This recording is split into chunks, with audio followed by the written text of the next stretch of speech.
Welcome to T-Mobile Tuesday Night Baseball. Tonight from PNC Park in Pittsburgh, after a day off yesterday, the Reds are back in action. First of a three-game series against the Pittsburgh Pirates right here on Fox Sports Ohio. And hi and a pleasant good evening, everyone, and welcome, as always, to Reds Baseball. Jim Kelch along with Chris Welsh. Tonight, the Reds try to jump past this Pittsburgh club. The Pirates right now in third place in the NL Central. The Reds just one half game behind them and in fourth. And Chris will do it with Johnny Cueto on the mound. And throughout his career, he's always pitched well against Pittsburgh. This year, no exception. Well, pitch well is probably a big understatement, Jim. I mean, he has been dominant. In fact, the Pirates probably feel that Johnny Cueto might be the best pitcher in baseball history. I mean, after all, he is 15-4 a lifetime. But this year, man, oh man, in 2 starts, 2-0, he's given up 1 run. That was probably a mistake. 16 strikeouts, dominating. I guarantee he came into Pittsburgh salivating. Can't wait to get on that pitching rubber. Yeah, it was that McCutcheon home run in the 9th inning that did not allow him to have 2 straight shutouts against his club. Meanwhile, with the addition of Gregory Polanco, what a potent outfield this Pirates club presents. Not only potent, but very athletic as well. Each of these guys can run like the wind. They're very good athletes here and there. And now Polanco's a left-handed hitter. He's a young guy that may be the most heralded young player the Pirates have had in a long, long time. He already joins an outfield loaded with stars. Andrew McCutcheon, of course, MVP of the league. It doesn't get much better than this Pirate outfield, and that is one thing standing in the Reds' way this series. Well, the Reds, meanwhile, put up season-high numbers on Sunday against Milwaukee. 13 runs, 19 hits. Yes, an offensive onslaught. Will it continue tonight here in Pittsburgh?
Local Ford dealer. Ford, go further.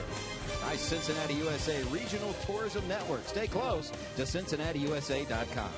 By AT&T, mobilizing your world. And brought to you by Skyline Chili. Feeling good? It's Skyline time.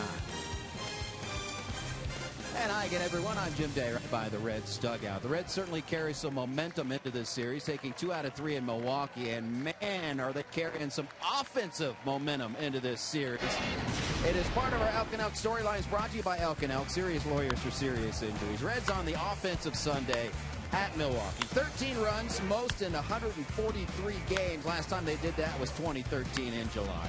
19 hits, 8 extra base hits. They certainly had it going on against the Brew Crew. Can they continue it here at PNC Park? We shall find out together. Our Elk and Elk storylines for tonight as we go upstairs to the guys that will call the game. Jim Kelch and Chris Welch. Thank you, Jim Day. Brian Price trying to get his club within 1 game of the 500 mark. If the Reds can win tonight, they come in at 33 wins, 35 losses. Here's the lineup card that he presents for tonight's game, brought to you by Meyer. Billy Hamilton, who was homered in back-to-back games in the leadoff spot, then Frasier, then Cueto. Middle is Phillips, Bruce, and Ryan Ludwig, who had a big game on Sunday with 4 hits. In the bottom, it's Pena, Cozart, and Johnny Cueto against this 25-year-old right-hander whom the Reds have faced one time this year, Chris Welsh, Brandon Compton. Well, he came up last year just almost exactly a year ago, and that particular outing for Brandon Compton, he replaced A.J. Burnett in the starting rotation. This year he was called up in April, where he replaced Wandy Rodriguez. So he's a fill-in pitcher. He's only pitched in 6 ball games or starts this year, and he's been good and bad overall. You know, the good news for Brandon Compton is he gets to pitch in a big league game tonight. The bad news, he has to face Johnny Cueto, who against the Pirates seems like he is a combination of, you know, Cy Young, Sandy Koufax, and Greg Maddux all rolled in together. But he'll be on top of his game, he hopes, because it'll take that, I think, for the Pirates to stay with Cueto. This guy's only made 12 big league appearances, 11 starts, but look at that. He's made a lot of those, 4 games, 3 starts against the Reds. Well, it's really luck of the draw, and that's one reason why when you look at the record of Johnny Cueto against the Pirates, he's 15-4. So when you have teams in your division that you're playing 18 times a year, well, sit down and get familiar. Walking to the plate is Billy Hamilton. He homered into the game on Saturday. That was in the 8th inning against Will Smith to tie the game, and then lo and behold, he homered into the game again on Sunday. That was to start the contest against Marco Estrada, the first time in his career, minor leagues or obviously the big leagues, that he has homered in back-to-back games, and he leads things off here against Brandon Compton. Game time temperature here at PNC Park in Pittsburgh, 86 humid degrees. Just like we like it. You betcha. Billy comes into the game at 264, 4 home runs, 18 runs batted in. He did not start in that game back in July on the 24th here with Compton on the mound, and he's going to chop that one right over the head of the third baseman Alvarez, and that is an easy double for Billy Hamilton, and that's the way you can beat those pinching corner infielders, isn't it? Well, I don't know if you can do that on purpose. It would be great if you actually could do that. Rafael Furcal used to be able to bring those infielders in and then slice it over their heads on a fly, but that time Billy uses the big hop. Doesn't matter how he gets to second base. We just like him out there to start a ball game off. I'm saying easy double for him because he glided into second base. Now here are the Reds who have scored in the first inning.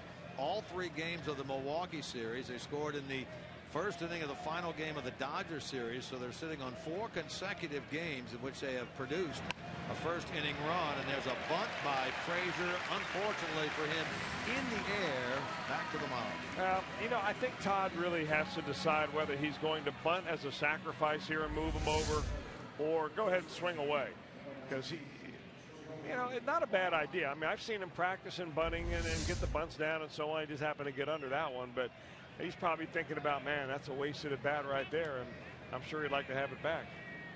Here's a guy that had a pretty good series in Milwaukee and is swinging a very good bat in the month of June. He cannot move the runner along, so here's Votto.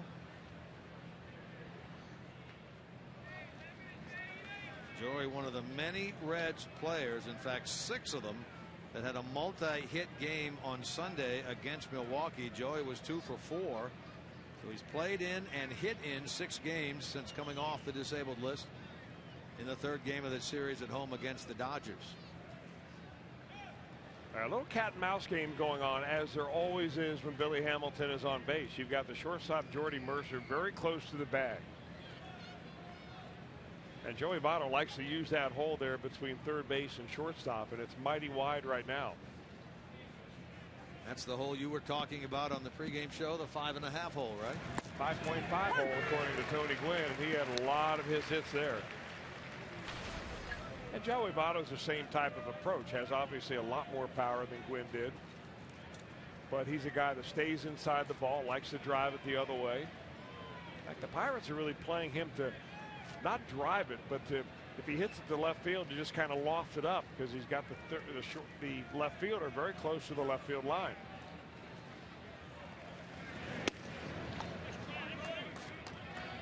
Moving away from that pitch, the count is a ball and a strike. See this beautiful ballpark, big in the outfield, particularly from left center to right center, and left center it goes out to a 410. They call that the North Shore notch. And of course in right field the Clemente wall. And that is where Gregory Polanco, the newest Pirate, is playing.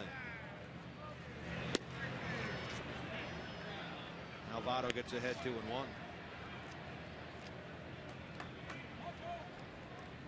Compton, 25 years old, from Augusta, Georgia. Played collegiately at Georgia Tech, was a 9th round pick by the Pirates back in 2010. He's put up some terrific numbers this year for their AAA club at Indianapolis. Hamilton to third. Safe.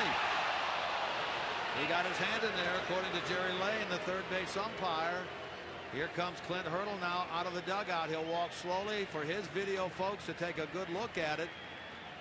It looked like Jerry Lane waited to make sure that the hand was in there. Let's see if we can get a good look. It almost seems like Jerry Lane is ready to pump him out right here. Usually when you get in a position like that, he's getting ready to ring him up. But he said he got his hand in. We'll see. Looks like he's in there. You know, interesting. Billy Hamilton does not have on his little sliding glove that he normally wears. He went head first that time, got his fingers in there, but that's something that we normally see him wear. Maybe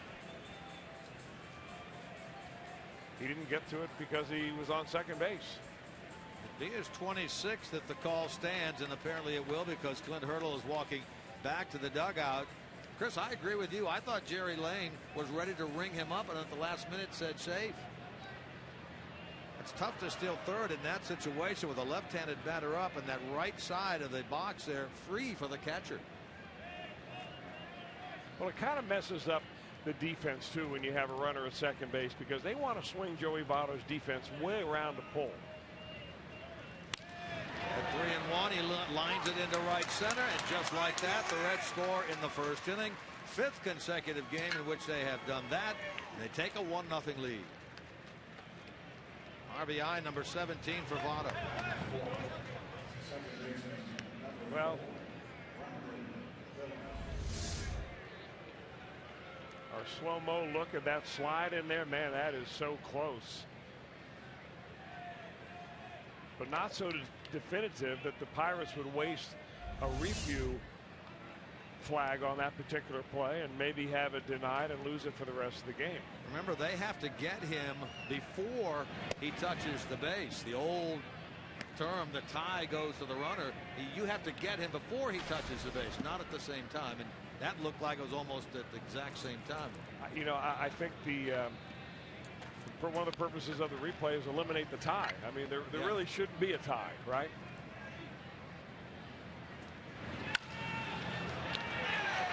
Heck out of that ball to Brandon Phillips, unfortunately right at Jordy Mercer for the second out of the inning. Take a look at this Pittsburgh Pirate team, which has not had a good defensive year this year. Brought to you by your local Ford dealers. Marte, McCutcheon, and there's Polanco playing in only his 7th game out in right field. Alvarez, Mercer, Harrison filling in for the injured Neil Walker. Ike Davis at first, and Brandon Compton throwing to the veteran Russell Martin. I say Martin. Rather, Walker's injured. He had an emergency appendectomy, and he's slowly recovering from that. Just about a week ago. Yeah. Big shift on now for Bruce with Votto aboard and 2 out and a run home here in the top of the first. Mentioned the Reds come in 2 under at 33 and 35. The Pirates 34 and 35. So 1/2 game difference between these two in the standings. Now, this is a situation where I really believe that if Jay Bruce wanted to lay down a bunt, his odds of being safe at first base are way greater than, 50%, because there is nobody on the left side of the infield, and you keep the line moving, and in the process, you just don't put a base runner on, but you put a runner at second base. Right now, in order to drive that run in, Bruce has to hit at least a double. Into the shift it goes. Harrison will make the play. Bruce is gone, and so are the Reds, but they score for the 5th consecutive game in the first on an RBI base hit by Joey Votto.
The Pirate killer Johnny Cueto, 6-5 on the year, but lifetime 15-4 with a 2.15 ERA against the Pirates. Here's the lineup card put out by Clint Hurl tonight, brought to you by Meyer.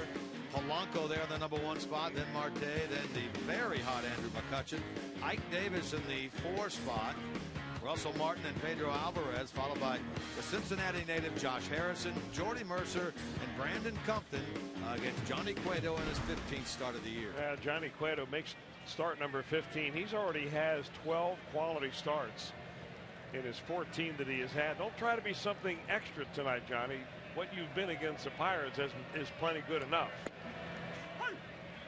Sometimes you wonder, yes, he has a good record against the Pirates, but how does he perform in their ballpark? His numbers here are even better than they are in Cincinnati. 15-4 with a 2.15 overall, 9-2 with a 1.81 ERA here at PNC. Of course, those 2 appearances that he put together earlier this year, 1 in Cincinnati and 1 here, were just remarkable back-to-back.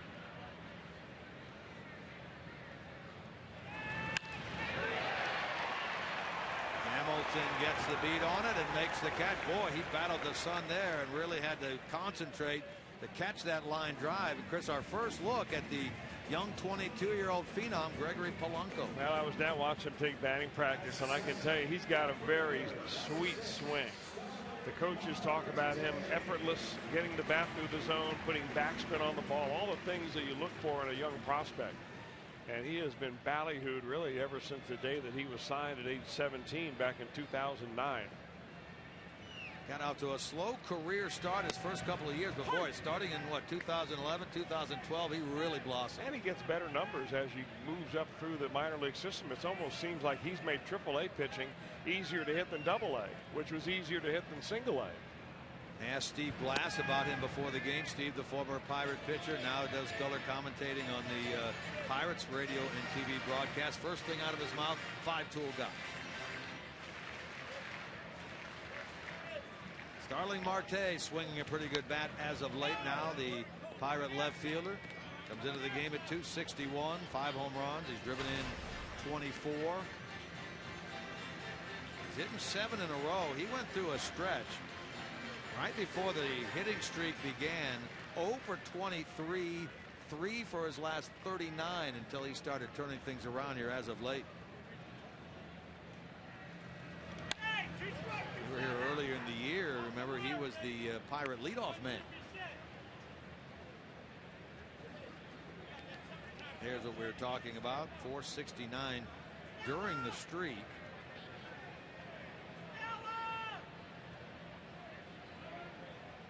Pirates coming off a 3-game series down in Miami, which they won 2 out of 3 and had visions of a sweep until the Marlins scored 2 in the bottom of the 9th inning to tie that game on Sunday. And then Casey McGee, a former Pirate, with a sacrifice fly in the 10th inning, won the game for them. He actually drove in the runs in the 9th inning as well. That snapped the Pirates' 4-game winning streak.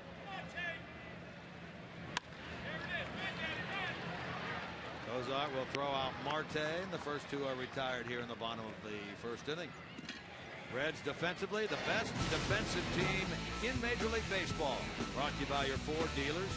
Ludwig, Hamilton, and Bruce in the outfield. Frasier, Cozart, Phillips, and Votto on the infield. Cueto caught by, as usual, Brian Pena. Pena makes his 12th consecutive start behind the plate with Johnny Cueto on the mound. Tucker Barnhart made a start back there. Devin Mesoraco has made 1 start back there with Cueto, but it's been Pena who's been his guy. Much like Ryan Hannigan used to be Bronson Arroyo's guy. Well, I mean, you look at Johnny Cueto's numbers. Do you want to mess with anything? I mean, when you're facing Johnny Cueto, the batting average against him is 160. I mean, he makes it seem like he's pitching against a lineup of pitchers. Good point. Pitchers Union won't like you saying that. 160 is pretty good. Ball and 2 strikes now to Andrew McCutchen. Right now, he is 2nd in the league in ERA at 185. 2nd in the league in innings pitched at 102. 2nd in the league in strikeouts at 109. And he's only got 6 wins. So the big debate then comes up. If he keeps pitching the way he's been pitching, and we have no reason to believe that he won't, his win numbers are not near the top of the league, but certainly he has pitched well enough to be the starting pitcher in the All-Star game. Bruce chasing this ball that's out of play. Well, yeah, he should be right in the conversation. Guy who's pitching tomorrow night for the Reds, Alfredo Simon, tied for the league lead with Adam Wainwright of the Cardinals with 9. It just seems like whenever you're talking about pitchers, when you're talking about the All-Star game, they want the guy with the most wins, but any other time they kind of poo-poo the win number. Got him on strikes. Nice job by Johnny Cueto. Sets the Pirates down in order in the 1st.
Park in Pittsburgh. Let's check out the latest All-Star voting. We'll start with the American League. Jose Bautista leading the way in the outfit with the most votes. Mike Trout in there as well. Derek Jeter in his final season leading at shortstop. And speaking of Derek Jeter, he is chasing Ken Griffey Jr. These are all-time votes in the All-Star game. Ken Griffey Jr. has the most ever. Over 50 million votes, and Derek Jeter closing in on him. And by the way, you can vote on MLB.com. The All-Star game is, of course, on the Big Fox, and coming up later, we'll have the National League leaders. Jim Kelch. Yeah, thank you, Jim. And, you saw on that list, Matt Wieters, the catcher for Baltimore. He's not going to play in the game. He's going to have Tommy John surgery, so someone else will jump into that spot. We were just talking about the possibility of Johnny Cueto being the starting pitcher for the National League side in the All-Star game. You got to wonder about that simply because Mike Matheny will be the manager of the team, and no disrespect at all to Mike, who's done a great job, but his guy Adam Wainwright certainly in wins is right there, and in ERA he's right around the 2-1, 2-2 mark. Well, if you were Mike Matheny, you would give Wainwright the nod too. Sure. Line drive in the center, and Ryan Ludwig, who had 4 hits in the game on Sunday at Milwaukee, swinging a pretty good bat as of late, gets a leadoff single here. Guy's on fire. I mean, the Reds have centered the ball pretty well early on here against Brandon Compton. Compton's thrown a lot of pitches right down the pike. The changeup he threw to Votto, the one for an RBI. That one right there, Brandon Phillips, a screaming line drive right at the shortstop. That game Compton pitched against the Reds here on April the 24th. He went 7, allowed 2 runs, 4 hits in that game. In fact, the Reds didn't get on the board until they scored 2 on a 2-run double by Ludwig against Compton in the 6th inning of that game, winning it 2-1. They seem to be reading him a little bit better tonight. He hadn't found the release point of that changeup, and that's a big pitch for him. I mean, he's really a 3-pitch pitcher, and Johnny Cueto 6 pitches. We'll talk about him when he takes the mound again. But Compton, there's the numbers on that loss to the Reds back in April. But he throws a 2-seam fastball, a slider, and a changeup, and that's pretty much about it. Doesn't really cut his fastball. He tries to get ground balls, but his ground ball rate is less than 50%. And for him, he's got to hit the corners because there's not a lot of movement on his stuff.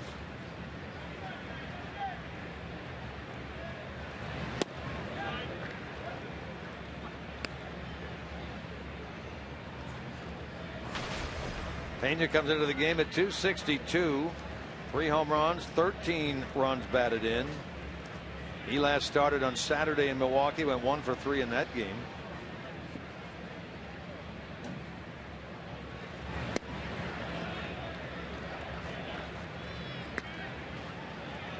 Now he's fallen behind, has Compton 3 balls and a strike. Pena caught the game on Saturday with Latos on the mound. That was some sort of debut for the season, wasn't it? 6 innings and no run, 4-hit baseball. They're going to double up Ludwig at first as Harrison went skyward to spear that line drive and double up Ludwig at first base.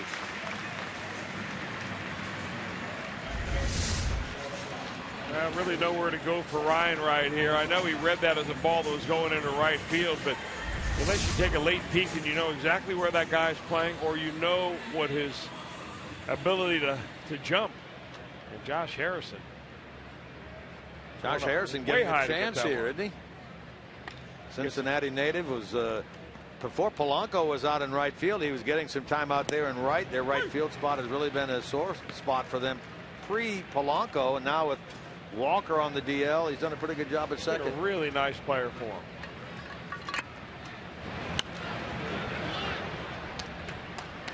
He was a UC teammate of Tony Campana, who's I think he's still in the big leagues with Arizona, is he not? He might have gone down. He's been up and down, yeah. Speaking of that Arizona club, how about Bronson Arroyo? First time in his career to the DL. I did not see that, unfortunately. He's had some elbow issues, and he was asked about Tommy John, and he said, I'm not discounting the fact that I may need it. We're just going to have to wait and see. He's not going to pick up a baseball for the next 10 days. See how it goes.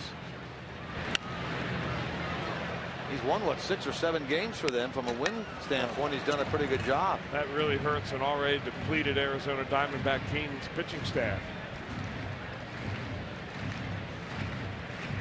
First time in his career. I think he has the second most consecutive starts without being on the DL behind Mark Burley.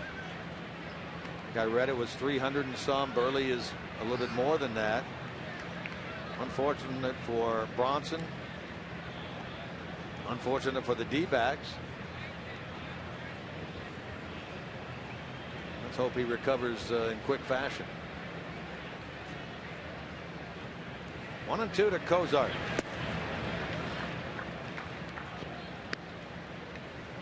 That comes in at 227 with a couple of home runs. Had his 8-game hitting streak snapped on Saturday. Bounced back with a hit on Sunday. So hitting 9 of his last 10. Steve Smith fields that ball down there at third. His son, I don't know what organization he plays for, but he went to see him play in a New York Penn League game yesterday when the club was off. Said his son went 0 for 4. But it was great to be there in person and see him play versus watching it on video later. Hard hit by Cozart, but right into the glove of Starling Marte. Cozart is gone, and the inning is over.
Victory his last time out.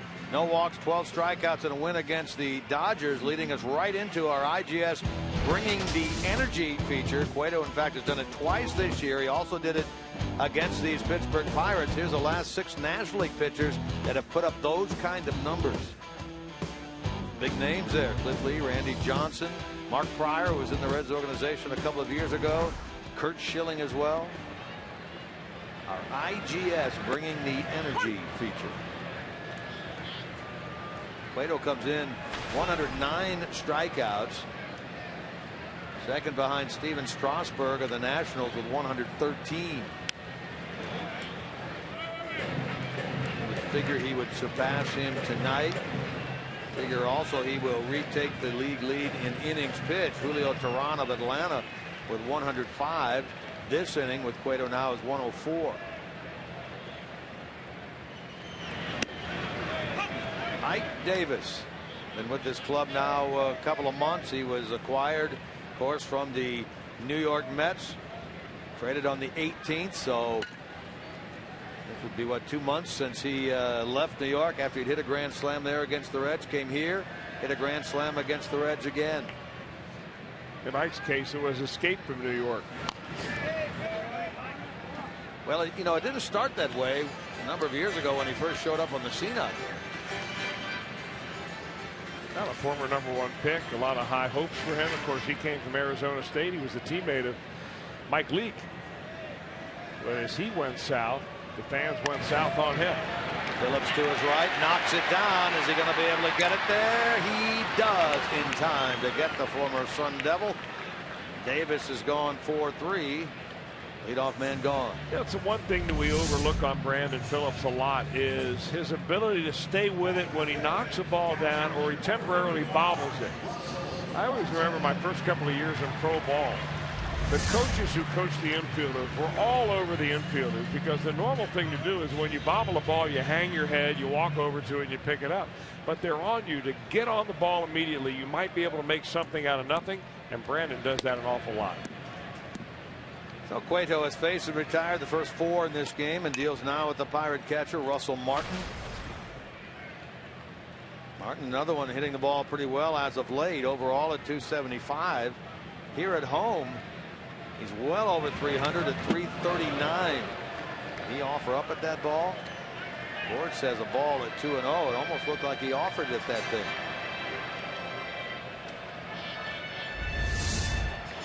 Well, you can see why maybe Russell Martin is going to drop a bunt down. If he did hit the ball, he would be out because his foot's out of the batter's box. In fact, it looked like he stepped right on top of the plate. But I mean, he's hitting .077 against Johnny Cueto. So when you're, stuck in that much of a slump against one pitcher, you're bound to do anything up there.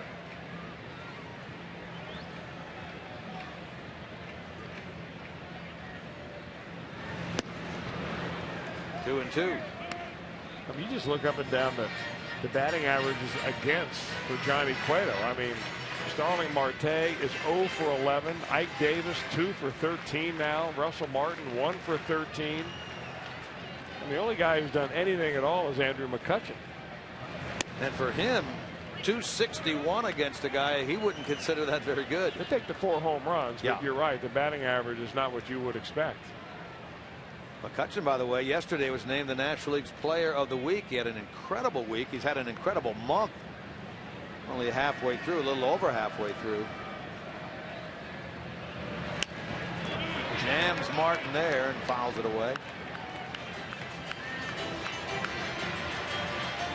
15 wins against the Pirates, the most by Cueto against any opponent. 2.15 ERA and 23 starts against Pittsburgh. Also best for this 28-year-old right-hander out of the Dominican. Now, just as Johnny is ready to go, Adam Hamari, the home plate umpire, holds him up.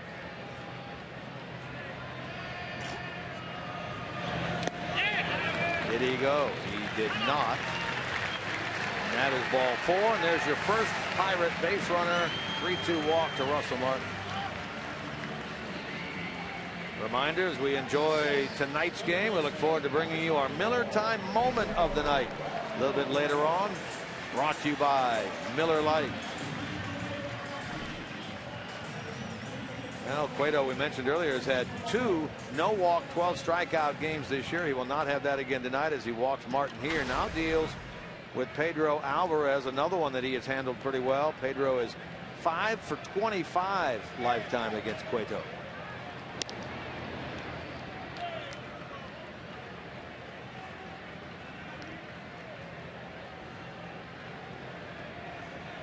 Johnny, of course, with one of the best pickoff moves in the game.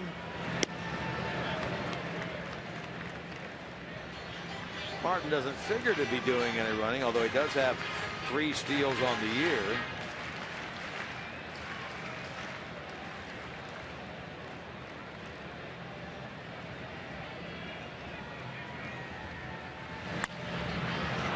Got under this one and hits it in the air. Phillips chasing it. Phillips staying with it, and Brandon has it for out number 2.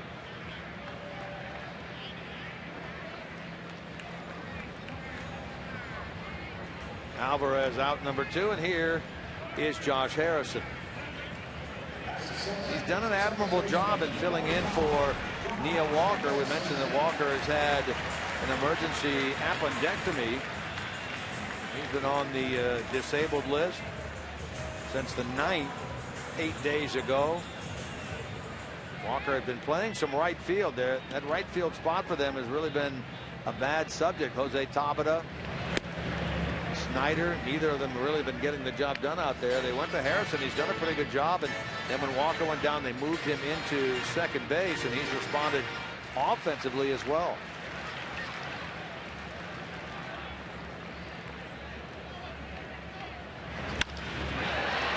Toward the alley in right center. Still running after it, not going to get it, is Billy Hamilton. This will send the runner toward the plate. Russell Martin. Throw will come home and be cut off by Joey Votto. Run-producing double by the Cincinnati native Josh Harrison. And the Pirates have tied things here in the bottom of the second. I can tell you that the Pirate coaches just love Josh Harrison, and what he brings to the table. He's a young man that's been kind of up and down the last few years, but he's getting a chance to play, as you said, Jim, in a couple of different positions. Tonight, second base, and he just lifts that ball into the gap deep into right center field. 10th double of the year for Harrison, and even Hamilton, who can seemingly run down anything, couldn't get to that ball. Now with a runner at second and 2 out, Jordy Mercer, the number 8 hitter and their shortstop, steps in there. Swinging bunt toward third, and Frasier will pick it up. Has no play. Harrison gets the second hit of the inning. Third Pirate to reach in this frame, and it'll be first and third with 2 out for the pitcher.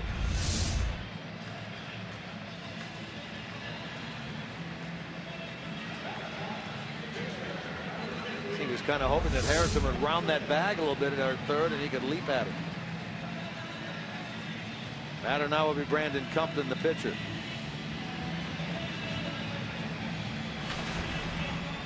Compton 1 for 8, 125 hitter this year, 1 for 17 in his career.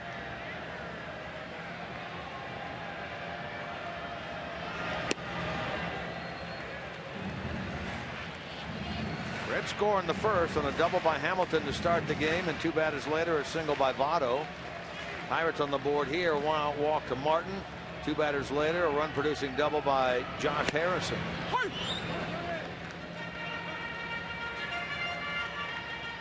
Second visit by the Reds to Pittsburgh this year. Remember, they won 3 out of 4 here, 21st to the 24th of April. They dropped the first game and then won the last 3. And overall, they've won 5 of 7 against Pittsburgh this year.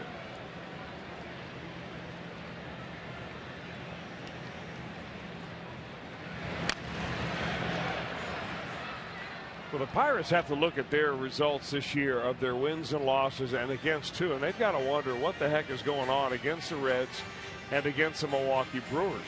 The Brewers have beaten them 10 of the 13 times they've played. The Reds, as you said, have beaten them 5 of 7. They're like 5 and 15 against those 2 teams, and it's probably something that Clint Hurdle's wondering, well, what do we have to do that's different? And it leads to their record of 17 and 22 against their own division. You can't beat the teams within your division. You're going to have a hard time winning the thing. You play them so darn often. Last year, the Pirates showed everybody the value of a good start. They won 19 games in May. They won 17 games in the month of June. And then from then on, they played about 500 baseball. They did pick it up a little bit down the stretch when the Reds did not pick it up right down at the very end of the year. That's why that 1-game play-in game was here in Pittsburgh.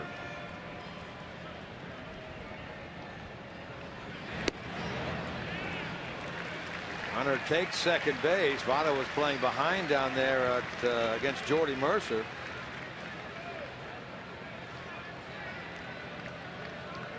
Now a hit conceivably could mean 2 runs.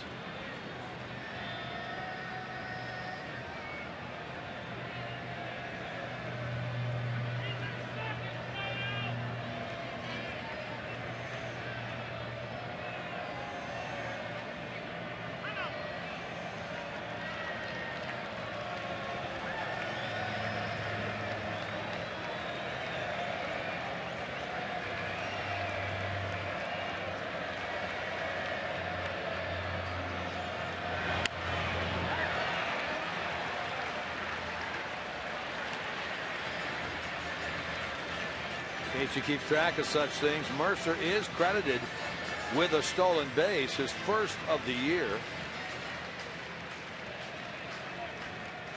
Second and third, 2 out, a run in, 1-1 game here in the bottom of the second.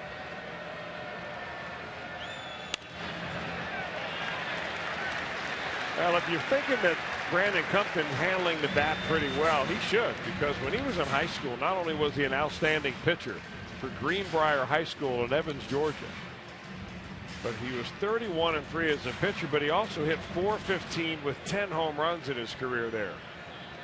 Led his team to a state championship 2 times, 3 times through the region as champions. Looks like he knows what he's doing, doesn't he? Phillips will throw him out here. Pirates strand a pair, but they do get a run and tie things. And as we head to the third, we're even at 1. Reds and the Pirates.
We up here, like the rest of the baseball world, mourn the passing of the great Tony Gwynn on Monday morning at the age of 54 due to mouth cancer. And Chris, I know you were a teammate of his, and you also pitched against him later on in his career. I can tell you that Tony Gwynn, I've never been around a player who enjoyed being on the field and playing baseball more than Tony Gwynn. He's smiling all the time, always upbeat, and the guy can flat out hit. I mean, everybody knows about his use of video. He's probably one of the first players in baseball to go back and study video the way he did, and the way a lot of players do all the time now.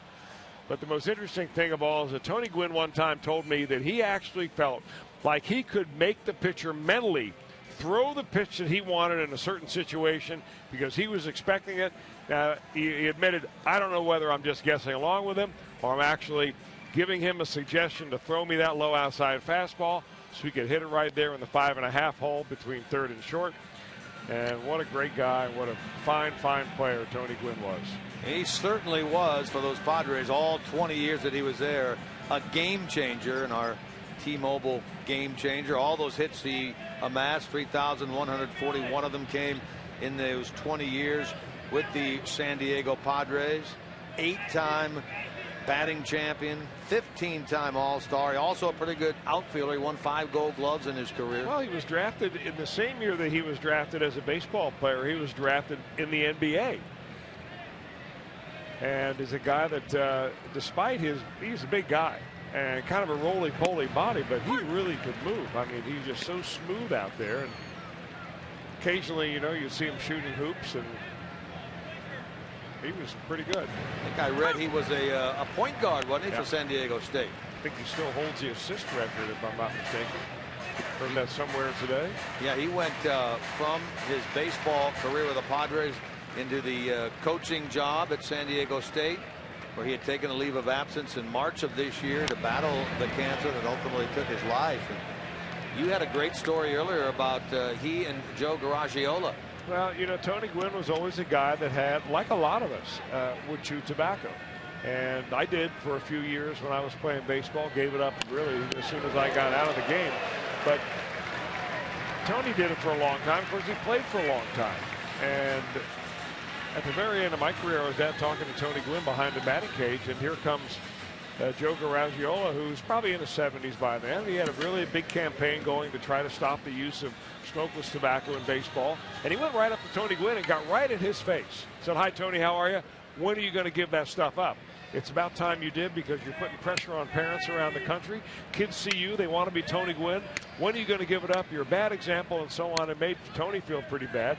I thought Garagiola was really stepping out doing it, but as I walked away, I realized he delivered a pretty important message. Tony didn't defend. Go ahead, go ahead. And he beat that out. He did, as a throw pulls Davis off the bag. There seemed to be a little bit of confusion there as to whether Martin was going to field that ball, whether Compton was going to field that ball, and in the end, Hamilton legs it out. Now, normally a catcher is going to call the pitcher off because he feels like he's a better athlete. He's got momentum going, even though he's got to do a 360 to be able to fire at the first. I think he'll be safe either way. But the bottom line of the Tony Gwynn story is that Gwynn did not apologize for using it. He told Joe Garagiola that, you know, "I'm trying to quit. I'm addicted to it. It's one of those things that I know it's harmful, but I just can't seem to quit right now." And eventually it led to mouth cancer, and eventually took his life at age 54, which I really think that with a little preventative medicine right there, maybe a better diet, Tony Gwynn would still be around. His son, of course, Tony Gwynn Jr., plays for the Phillies. He called his father his best friend.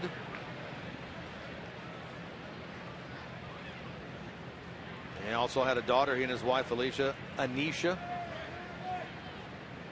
Our thoughts and prayers, of course, go out to them, the entire Gwynn family, all the folks who are big Tony Gwynn fans around this game of baseball. He was in broadcasting for the Padres.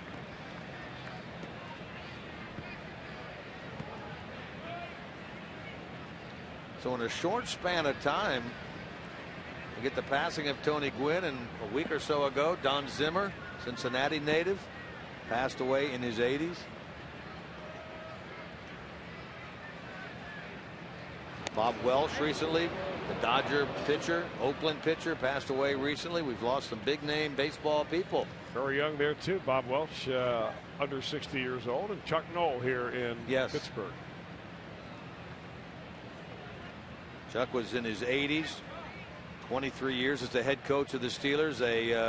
Honored. There's Hamilton on the run, and the throw goes into center, and that's going to end up with Hamilton at third base. This Pirate team has not done a good job this year in preventing the running game. Billy gets his second of this game and his 27th of the year. This is one of those errors that's going to be stuck on Russell Martin, the catcher, but where's the second baseman really? I mean, Josh Harrison has to realize you're not going to get Billy Hamilton if the throw is offline. So why don't you just get right down there and block that ball, keep it from going into center field, save your catcher an error, and save a runner getting over to third base now. Break for the Reds with one out, 90 feet away. An easy way to pick up a ribby here for Frasier.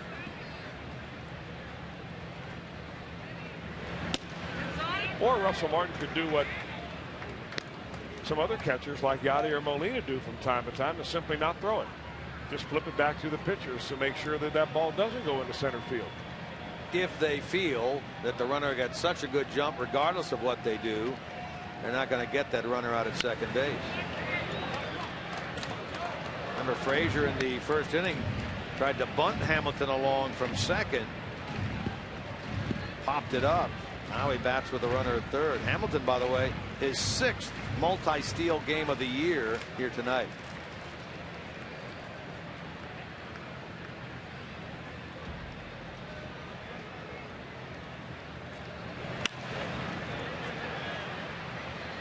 I guess you could categorize that mental mistake by Josh Harrison under the category of I didn't really realize Billy Hamilton was that fast, because most of the time, even if the throw's in the dirt, on the shortstop side of the bag, if you make a quick flip tag, you've got a chance to get him. But there was no way you're getting Hamilton, and he probably went to school on that. Next time would rather block the ball from getting into center field.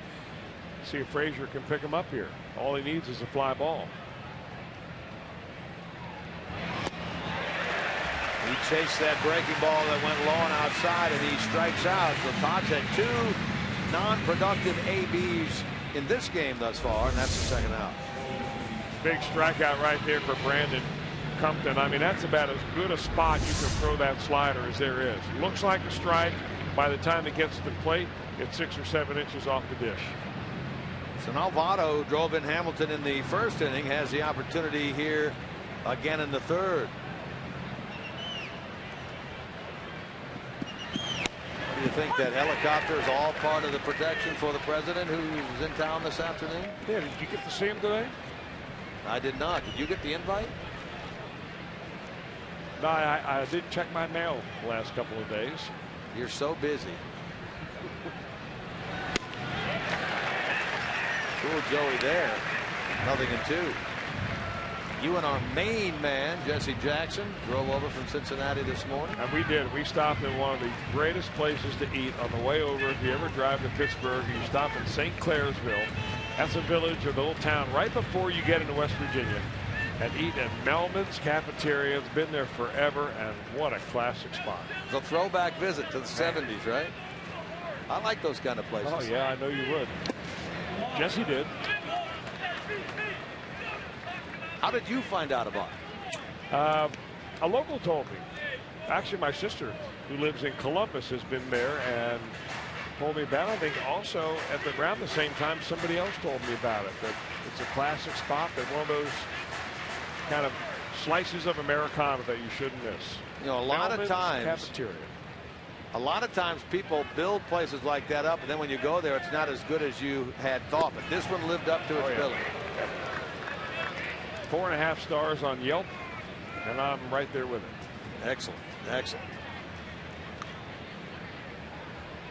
Phillips on deck as Votto tries to get his second run batted in of this game. That single in the first means he has played in and hit in all 7 games since his return from the disabled list.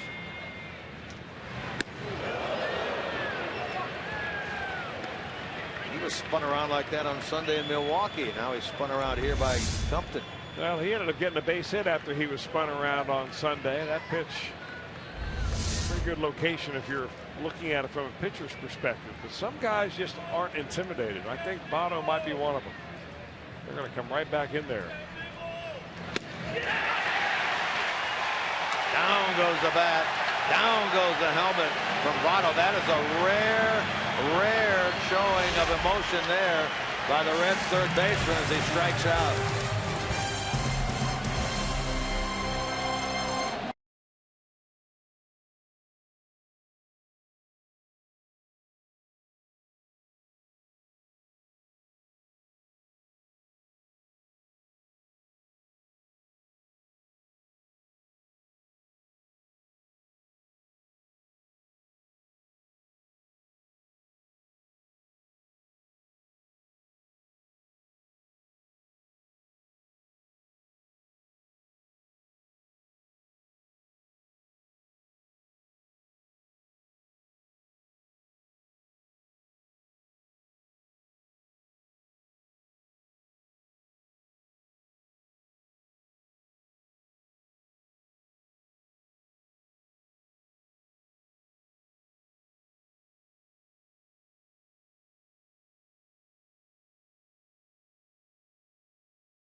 contest down in Miami. This was the extra inning game, 13 innings. He had 5 hits, including a home run. This is only his 4th game in the big leagues. That one in the 13th gave the Pirates the lead.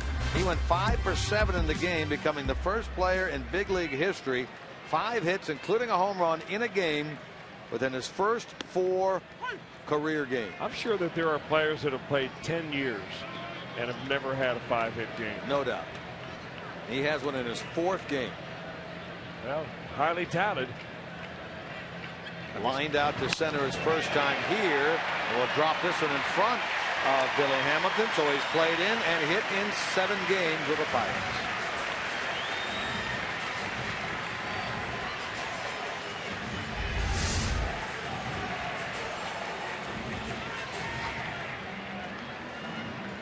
Now, they talk about his swing and about the adjustments that he has made over the course of his minor league career.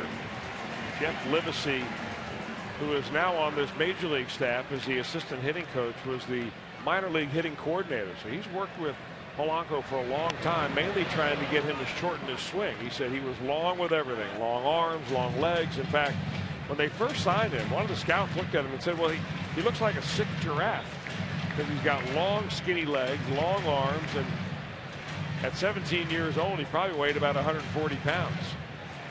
But he's put on some muscle, and boy, he's got some kind of stroke. They list him now as 6'4", 220, being held over there at first by Votto.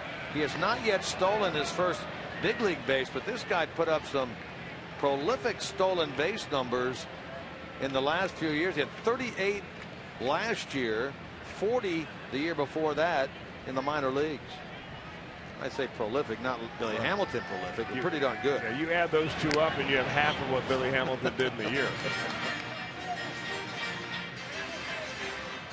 There's your stolen base guy. Yeah. Billy says, I'm in charge of stolen bases around here. Already has a couple. Polanco representing for the Pirates the go-ahead run over there at first base. Well, yeah, what he does, though, he adds athleticism to this already very athletic outfield.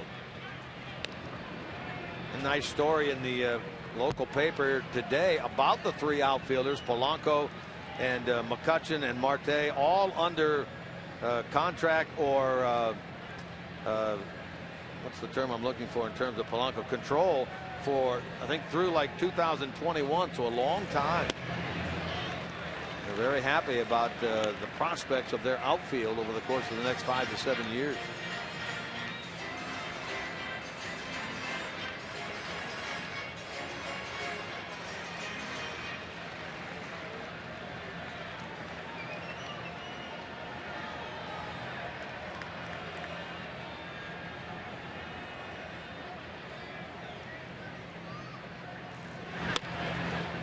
Toward the middle. They'll get the lead runner at second, Polanco, on the force play. Marte, their leader in steals with 16, takes over at first base.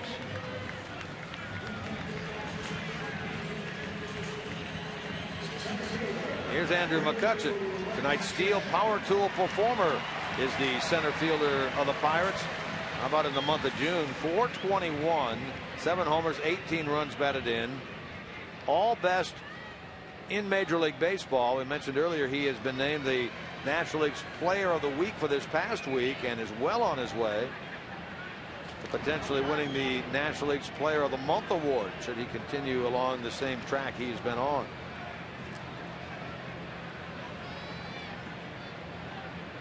Comes in tied for 4th in the league and hitting at 325.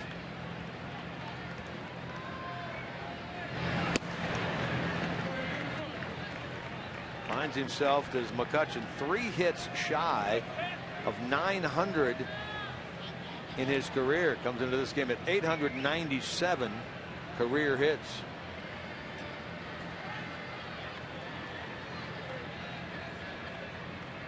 Game hitting streak, 8 straight. That's crazy. 8 straight multi-hit games for McCutchen.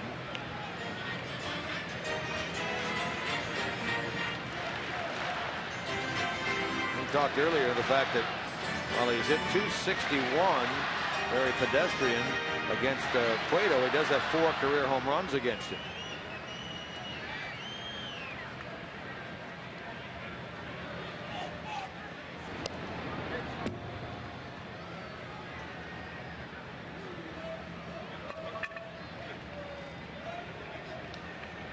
Cueto holding on Marte. Reds pitchers / catchers have done a very good job of shutting down opposing running games this year.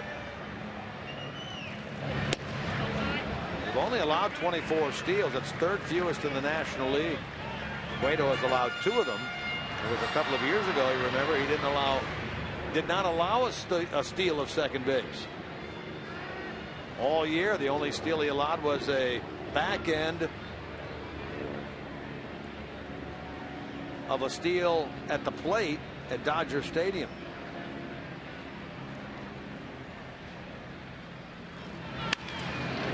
That's a fair ball. That will bounce off the side wall. Marte will get to third as Ludwig gets this ball back in. A double for Andrew McCutchen, so his hitting streak is at 12. Team leading 22nd double of the year. Second and third with 1 out for the Pirates. This guy can hit. I mean, there's just no doubt about it. He's the best hitter in this lineup without a doubt. He's been the best hitter against Johnny Cueto. And he fouled off a couple of pitches and gets a pitch that he can handle, but he swings hard and makes contact most of the time with the sweet part of the bat.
Pirates as a team 243 coming into this game with runners in scoring position.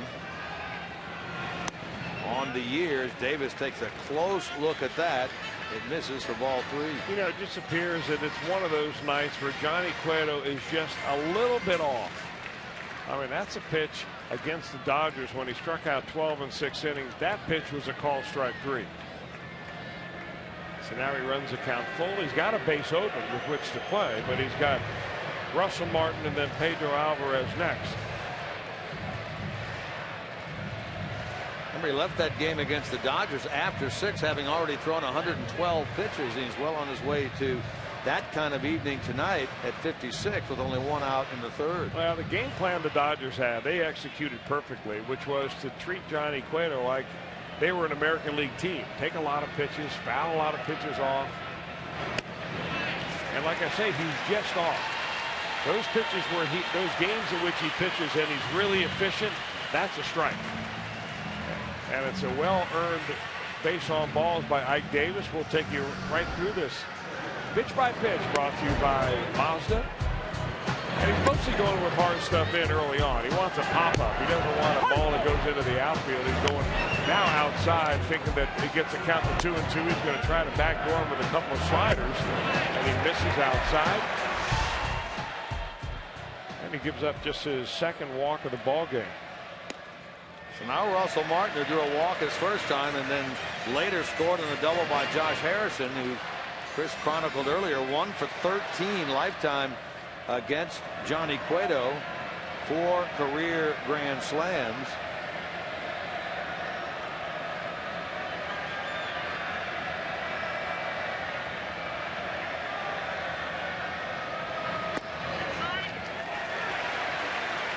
Doesn't get the call on that one. Very close on the inside part of the plate. Adam Hamari said no, it missed. Johnny's fallen behind 2-0. Well, if you can get the ball down on Russell Martin, he is an ideal prospect for a double play ball. He's already hit into 7 of it. And Cueto just a little bit off. On the verge here, and another errant one from walking in the go-ahead run in the bottom of the 3rd.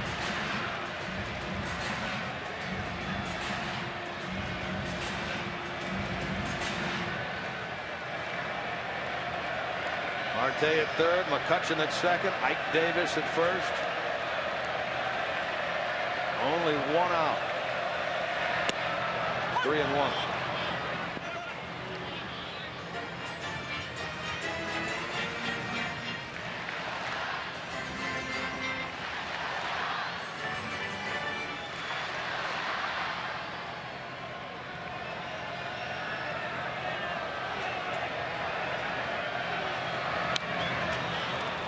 and 2.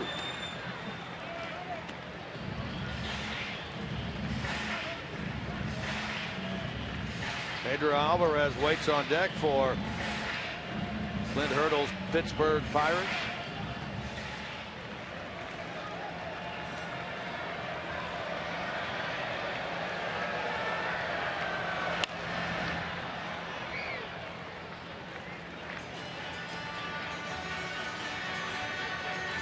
Martin this year, a couple of hits and 6 at-bats with the bases loaded.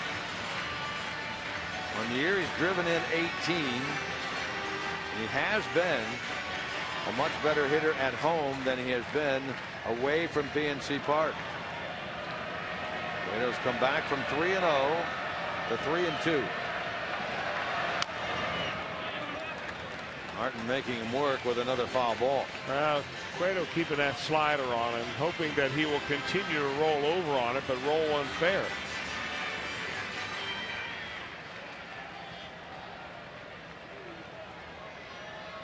Pitch count mounting here for Cueto in the 3rd inning.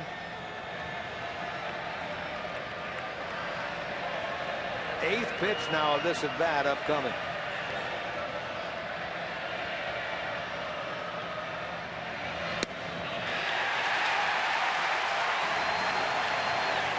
He walks his 3rd, forcing in a run.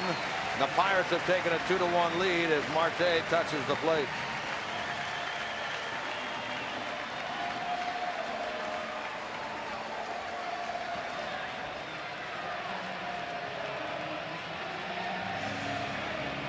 And now Jeff Pico, the pitching coach of the Reds, out to talk with Cueto along with Pena. Cozart in there as well. Brandon Phillips on the backside of that. You can't see him out there. 2-1 Pirates here in the bottom of the 3rd. Cueto over the course of his last 3 outings had walked a grand total of 2. Covering 18 in the 3rd innings. He's walked 3 in this game and he's yet to get through the 3rd. Now this is a huge game for the Reds, and I know that you don't want to put too much emphasis on it, but the fact that you come in here in a 3-game series against a team that is only a half a game ahead of you in the standings, and you've got your ace pitcher on the mound who has completely dominated this team every time he throws his glove out there. This is a game that you really need to win. And this could be a very big at-bat and batter here for Cueto and Alvarez. Alvarez's first time popped up to Phillips.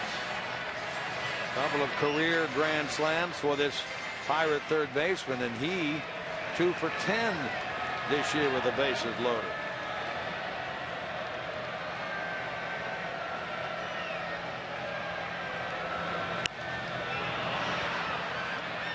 Frasier gives it a look, but it's well out of play. Ball in the strike.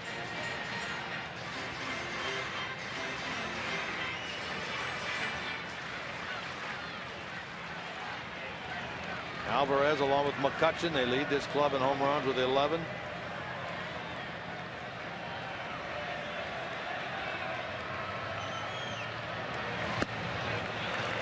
Lays off that pitch out of the zone, 2-1.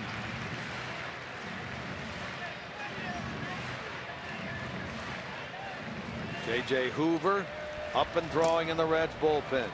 Well, you just never see a pitcher this early throwing in a Johnny Cueto game.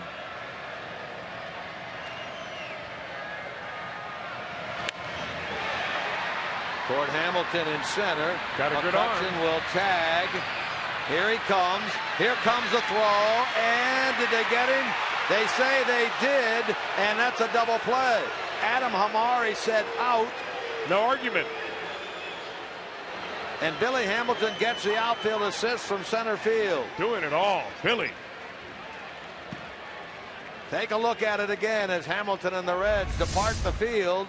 The out here on the fly ball by Alvarez, and he guns down the speedy McCutchen.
At bat, that's on your favorite mobile phone or tablet. You can get live look-ins, instant replay, scores, stats, audio, free MLB.tv game of the day, and much more.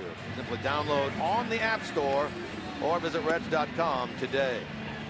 Go back to that play at the plate now and watch Pena and McCutchen. Adam Hamari right on top of it. Harrison argues, but McCutchen never argued. Well, McCutchen, you can see that's a good shot of it right there, that he does get him before he gets the tag in. I mean, before he gets his feet in, even though the tag was up high. We didn't roll it from that particular angle, but one of the angles that we saw, Jim, you could lip read McCutchen, who said he got me, and that's why there was no argument, no call for replay. And what a huge double play at a perfect time to bail out Johnny Cueto. An assist for Billy out in center field, and you said just before he caught that ball, he's got a strong arm, and indeed he does. Well, he signed as a shortstop.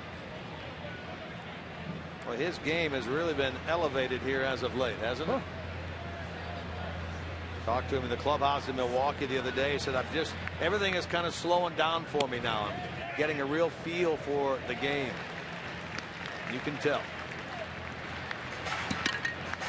Already has a couple of hits tonight. A couple of steals. Outfield assist. We're just now in the fourth inning. Phillips leading things off. Hit the ball hard and right at Mercer, the shortstop, his first time.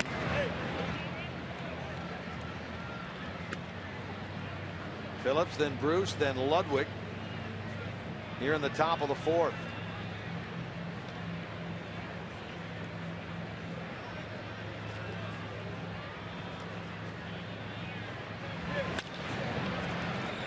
Base hit into right by Brandon Phillips.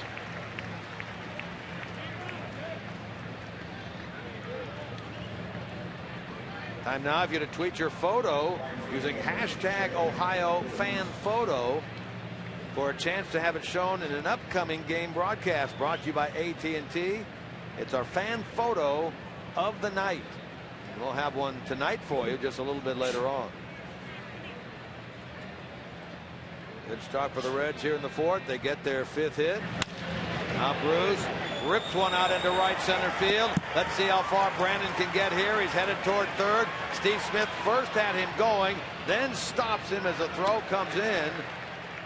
Bruce into second with a double.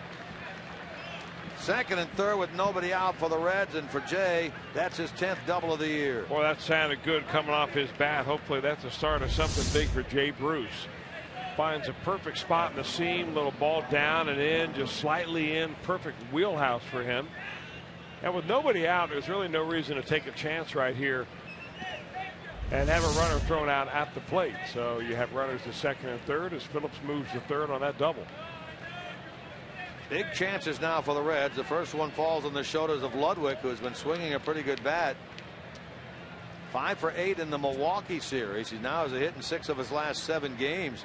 Remember, he had that 4-hit game on Sunday against the Brewers, falling one shy of his career high. He had a 5-hit game as a Cardinal back in 2009.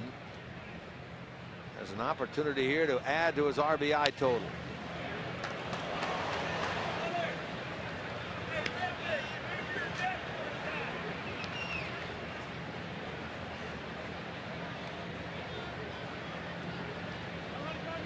Last 10 days, you see Ludwig right up there. Christian Yelich, Justin Turner, Ludwig, the top 3 National League batting average last 10 days.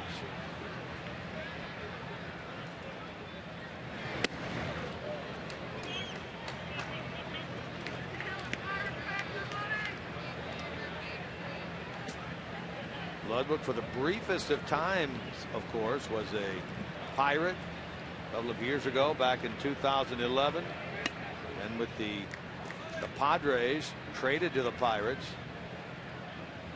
for what they hoped would be a late season run. Base hit against the shift up the middle for Ludwig, who's 2 for 2. Phillips scores to tie the game. Bruce over to third.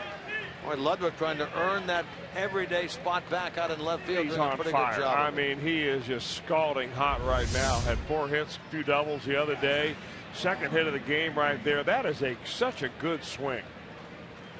Takes it right back through the box.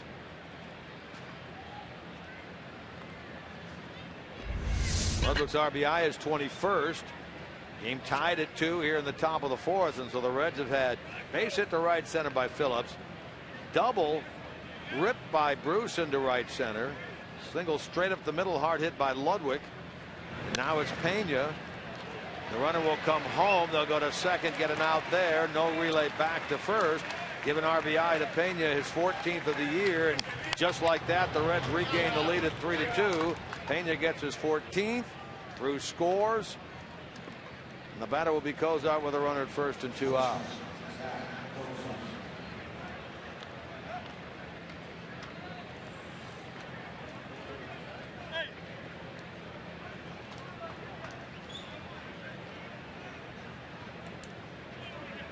Cozart hit it right on the nose, right at Marte out in left field his first time. Pirates used a bases loaded walk and some uncharacteristically wild inning by Cueto in the bottom of the 3rd when he walked a pair to take the lead, but the Reds have come right back, answered, regained the advantage here in the 4th.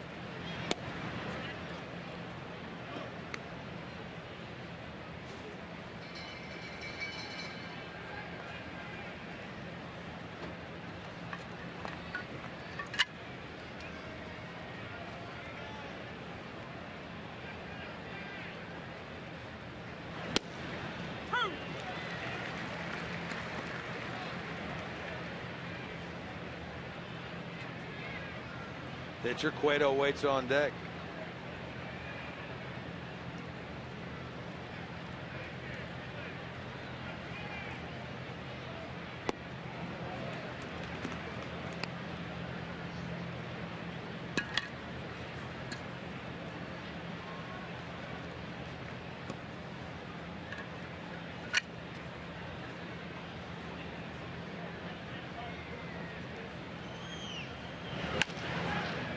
in the hole, and another base hit, the fourth of this inning for the Reds, moves Pena down to second base.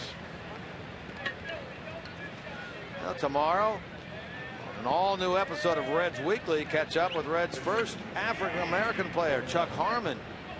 Why was Daytona 500 champion Dale Earnhardt at Great American Ballpark last week? And find out who's been writing those scoreboard stumpers for 25 years at the ballpark. All that on Reds Weekly, hosted by Jeff Pecoro. That's tomorrow at 6 before Reds Live here on Fox Sports Ohio.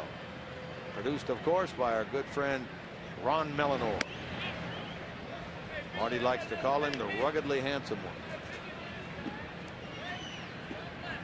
I was hoping to see Dale Earnhardt Jr. throwing out the first pitch.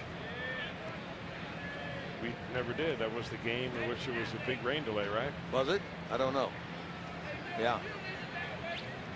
Yeah, that'd have been nice. Yeah. I figure it would naturally break to the left. The way they're used to going.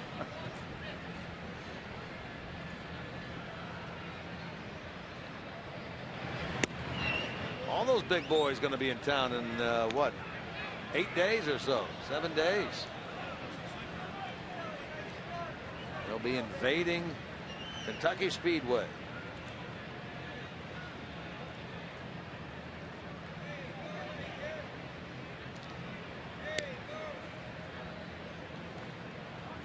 Cueto tapped out to the mound his first time.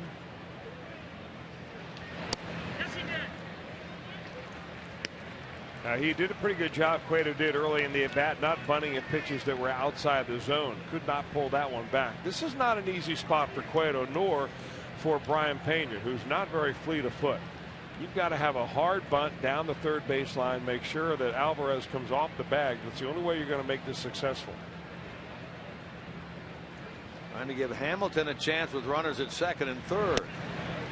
Remember, it was a couple of years ago that Cueto led the big leagues in sacrifice bunts. He had 17 of them. This year he has 5. Yeah, he got away from his normal good fundamentals there. You got to get way up there in the batter's box, give himself as much fair territory as possible, and get his face right down there near the bat and watch it hit the end of the bat. Genmark Gomez throwing in the Pirate bullpen. Ooh, strike 3 on the outside corner. Johnny trying to break that bat over his leg right there.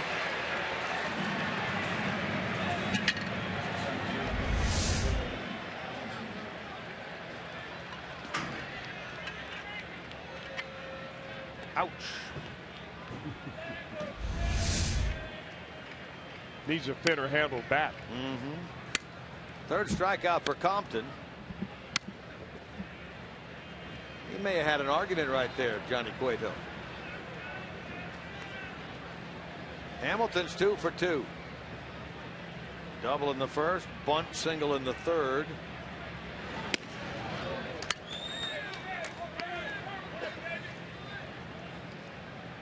He's now at 270 thanks to 2 hits in this game. You were told before the season started he'd hit 270. You'd have been thrilled with that. 2-0. Hamilton hit 245 in April, 260 in May.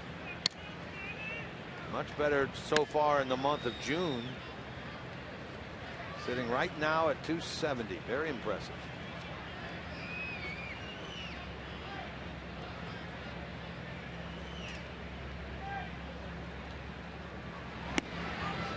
Well, in his short major league career, the opposing batters have gotten the job done against Brandon Compton the 3rd time up. You see the rising batting average each time. First one 239, then it goes up. Second time you see him 320. Third time up over 400. And now this is Billy Hamilton's 3rd time up. He didn't come close to getting a strike into Hamilton, who walked. So now the bases are loaded with 2 out. Well, if you're going to walk Billy Hamilton, you might as well walk him with a runner ahead of him. That way you don't have to worry about him stealing the base. Here comes Ray Searage, the pitching coach of the Pirates, out of the dugout. Another former teammate of mine, Ray Sears, former left-handed pitcher. Bounced around the minor leagues, had a short major league career, but he always had a good understanding of pitching. And he has done a great job with this Pirate staff over the last couple of years. They've been beleaguered by injuries, and of course they lost their big innings eater this year when A.J. Burnett decided first to retire and then to come back and sign a contract with the Philadelphia Phillies.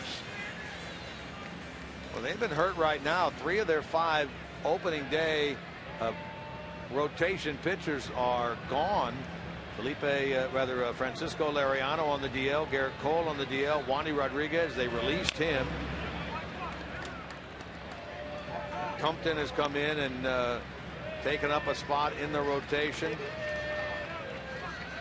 Jeff Locke has been called up from AAA Indianapolis, and Vance Worley pitched the other day for them, a former Philadelphia Philly whom they acquired late in the spring when he was available. Polanco's first action out in right field. He will make the catch. The Reds do score 2. They leave them loaded and lead by a run in the middle of the 4th.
You by the JTM Food Group. Let's create great dishes together. By Toyota. For over 30 Toyota offers, visit buyatoyota.com. Kick off your afternoon at B-Dubs with the best seats outside of Brazil this summer. Buffalo Wild Wings, wings, beer, sports, and by T-Mobile Tuesday Night Baseball. Something that we're familiar with, Bark in the Park. That's what they have going on here tonight at PNC Park in Pittsburgh. We've had a couple of them already at Great American. We'll have a couple of more. Very popular around baseball. That's a good look. He wears the hat well, doesn't he? Already has a rally cap on. Josh Harrison up first. And he spun around by Cueto to begin the bottom of the 4th inning.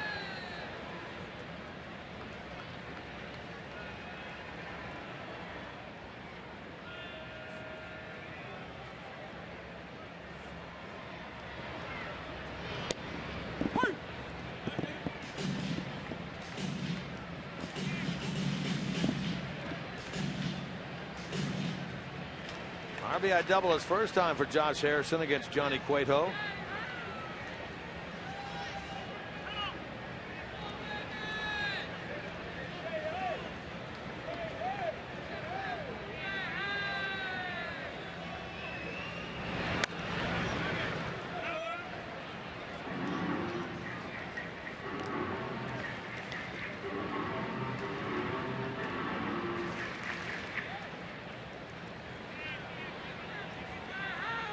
Mercer waits on deck.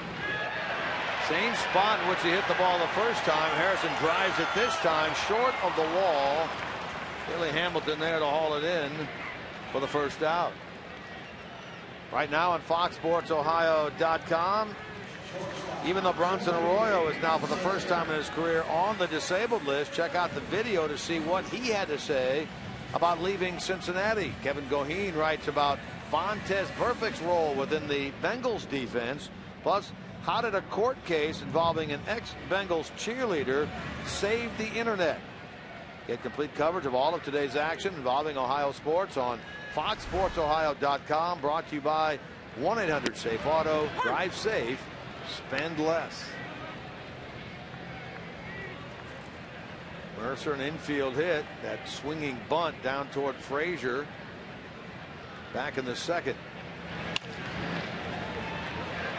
They're going to call that a fair ball. Off the glove of Frasier. Called fair by Jerry Lane. For the second time tonight, Mercer has himself an infield single. Yeah, they get the benefit of a good hop for him right here. Last time he was the guy with that swinging bunt right down to Frasier that couldn't make the play at all because he didn't hit it hard enough. Mercer has been hitting the ball much better as of late. Has himself 2 infield singles tonight. Here's Compton. Frasier playing in. Compton does not have a sacrifice bunt yet this year in his 7th start with the Pirates. Talking earlier about how well he did down at AAA. He was 4-1 in 6 starts with a 1.35 ERA. To Cueto. Oh, he had ideas of second base. Does get the out at first. Looked like he was ready to fire to second base to get the out there on Mercer. Well, normally a pitcher will make his mind up even before he fields the ball. He'll just have like a little timer in his head. And if the ball comes back that quick, he's got a feeling he can go. But as soon as his foot slips, he stays with it and gets the easy out.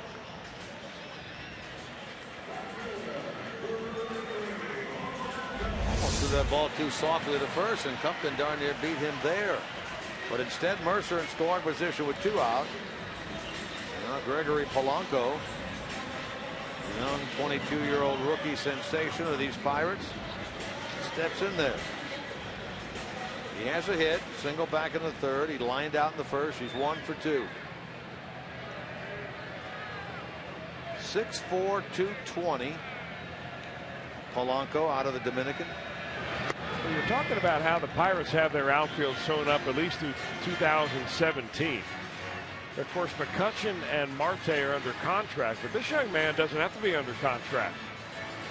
He won't be a free agent until after 2018, something like that. So they've got him for a while. They signed him at age 17 years old for $175,000. And this spring, they were so impressed with him and what he's done throughout the minor leagues that he turned down a long-range contract of somewhere between $50 and $60 million. He said, no thanks. I'll play it out. I'll play it out. Right. They talk about his discipline, not only his plate discipline now, and he's shown that here in this at bat against Cueto as he runs the count 3-0, but also in the way he's worked. Both his mother and father are police officers down in the Dominican Republic. And he came from a household full of discipline, and that has helped him march right through this minor league system. Gets under this one and pops it up. Cozart calling, has it, inning over. So Polanco is 1 for 3. Pirates leave a runner. We're through 4 here at PNC Park.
3-2, Reds lead over the Pirates on Fox Sports Ohio. I'm Jim Day. Let's check out those National League All-Star leaders as we speak. And Andrew McCutchen holding down center field right now. Giancarlo Stanton, Yasiel Puig out there. Wright, Tulowitzki, Utley, Goldschmidt, Molina around the infield. Vote on MLB.com and, of course, the Home Run Derby, Monday, July 14th. And then the big one on the Big Fox, 7:30, July 15th, the All-Star Game in Minnesota. Which Red will be there? Or will there be more than one Red? We'll wait and see. Get online and vote. MLB.com or Reds.com. Thank you, Jim. We are closing in then on a little less than a month now until the Major League All-Star Game up at Target Field in Minneapolis. And, of course, a year from now, the game will be at Great American Ballpark. They're already working feverishly on that. It'll be an exciting time down there on the banks, won't it? A lot of baseball to be played between now and then. It will be exciting. I mean, that whole year, next year will be exciting because of that. Oh, rung up there is Joey Votto. So he has spanned now the last 2 times up. Well, the last strikeout, Joey Votto check swing after he got low bridge with a high fastball up and in. Here's the pitch that he goes out on right here. Just about a perfect spot. Nothing really you can do about that. But the fact that it happened to Votto after he struck out last time, the fans got on him because he threw his helmet down, his bat down, he threw his batting gloves. And really for the first time in a while, we've seen Joey Votto really show a lot of emotion out there on the field. And that doesn't bother me at all. I don't think I've ever seen him throw the bat and helmet like that. Yeah, you don't want that. I mean, you don't want to, because they were getting on him pretty good.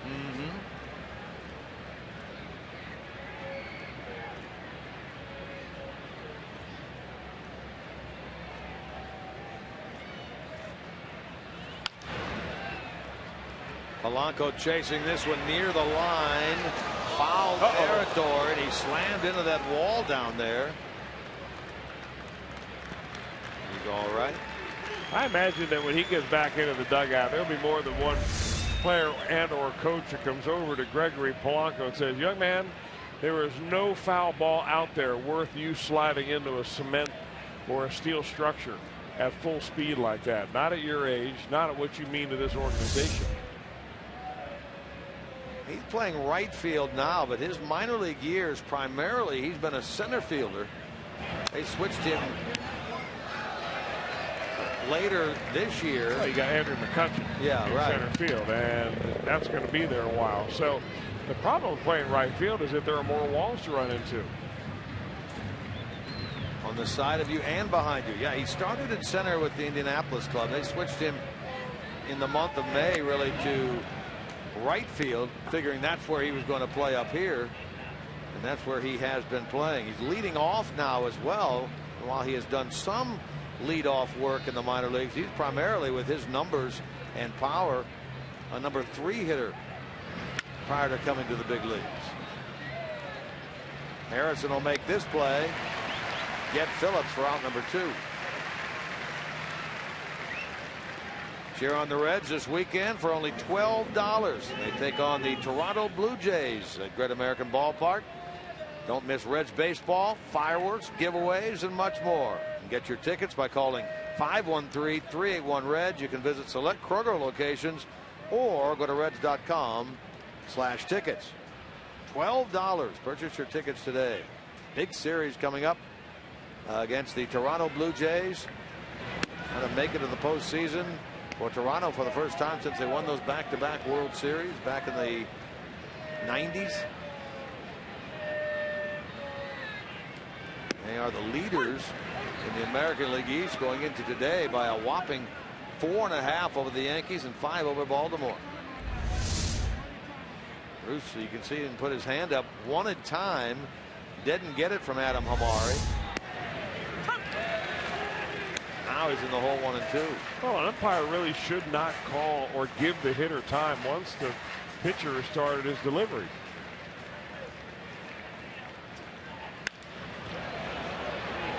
Marte drifting back is there. This time they get Bruce, who had that ringing double as last time, and for the first time in this game, Reds go in order.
Baseball night in America on Fox as Miguel Cabrera and the Tigers battle the Cleveland Indians. Then the Rangers take on Mike Trout and the Angels over on Fox Sports 1.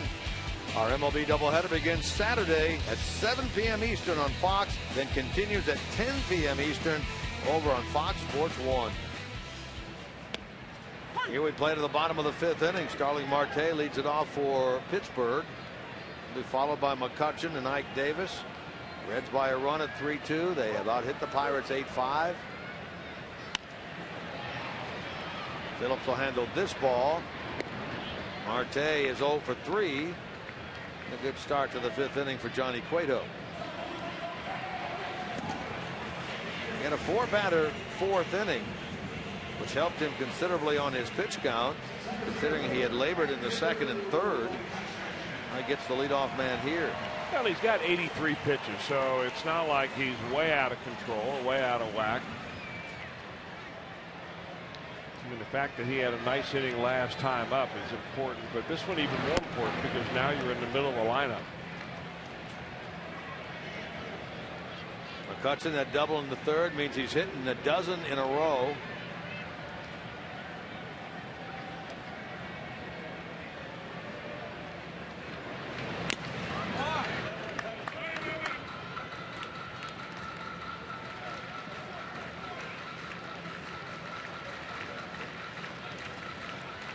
League leader batting average going into tonight is Colorado's Troy Tulowitzki. We just saw the number 2 man over the weekend in Milwaukee, Jonathan Lucroy. In the air toward right. Bruce will handle this. Matt Adams of the Cardinals is now 3rd, and then McCutchen started today tied for 4th with Yasiel Puig. McCutchen now 1 for 3. Bruce handles that ball, and the batter will be Ike Davis.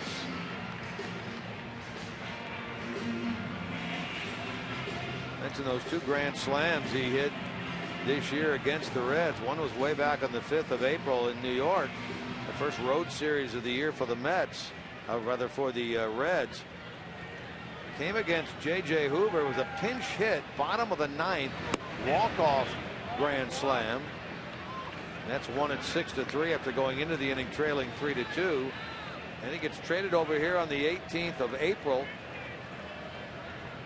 In the first game he plays against the Reds on the 21st against Mike Leake in the bottom of the 4th. Another grand slam.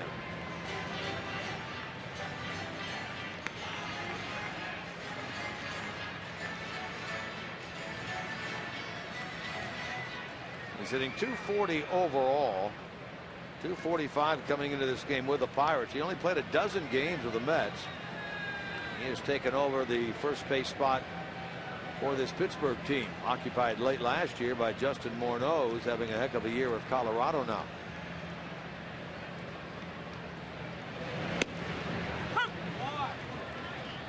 That's that corner pitch he was wanting earlier and was just missing on.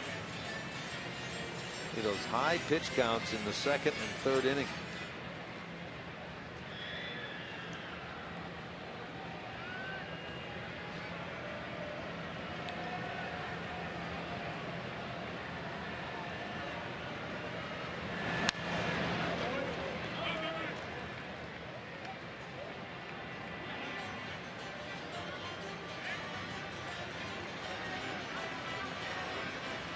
Mike's dad, a former big leaguer, Ron Davis. You play with him? I played with Ron Davis in the Yankees organization.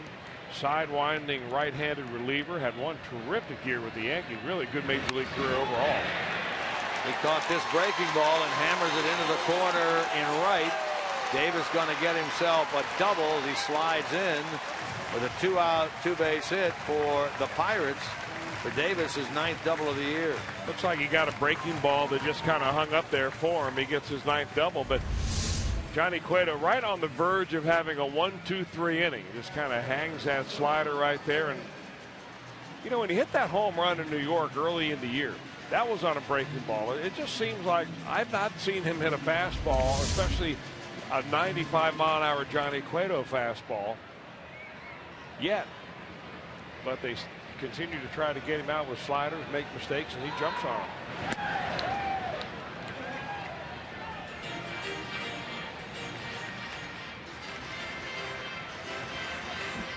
Martin has been the beneficiary of 2 walks tonight.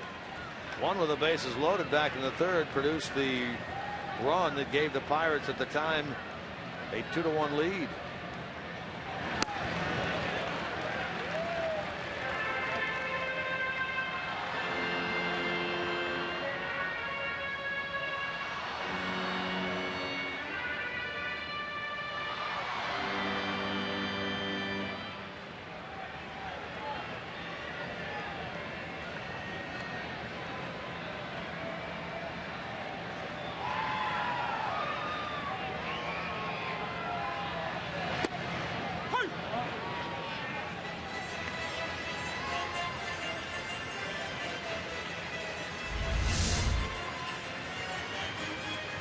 A 2-0 changeup on the inside corner.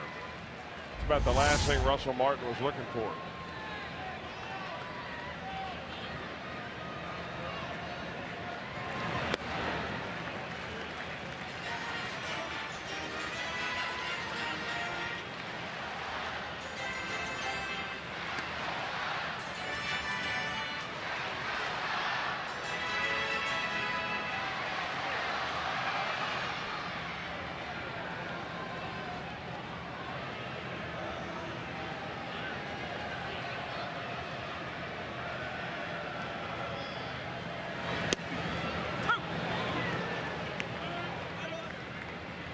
Now Martin will get a look at a 3-2 pitch with the tying run at second here in the bottom of the 5th and 2 out.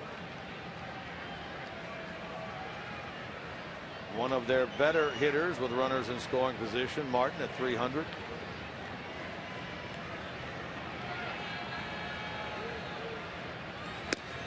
And he walks for the 3rd time in this game.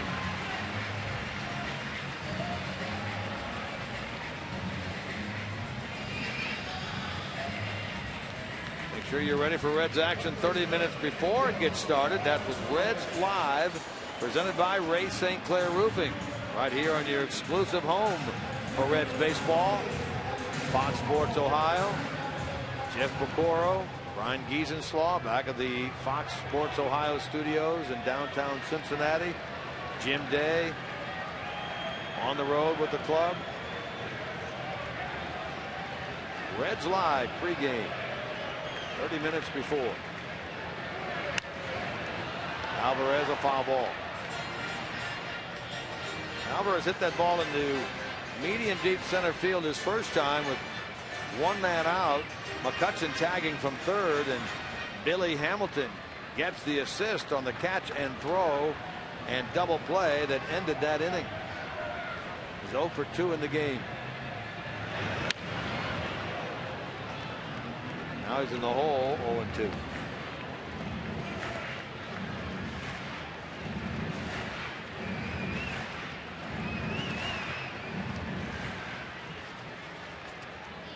McCutchen 11 home runs. Pardon me. Alvarez 11 home runs on the year for hitting 30 a year ago. Cut off by Frasier. Short way to Phillips. Out at second base on Martin. Puts an end to the bottom of the fifth. Pirates are stranded 6.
We enter the 6th inning. This Joey Votto base hit scored Billy Hamilton in the first inning, giving the Reds the first run of this game. They scored the first in 5 straight games. Josh Harrison doubled the right center that plated Russell Martin. That tied the game 1-1 in the bottom of the second. This walk to Martin forced in a run with the bases loaded.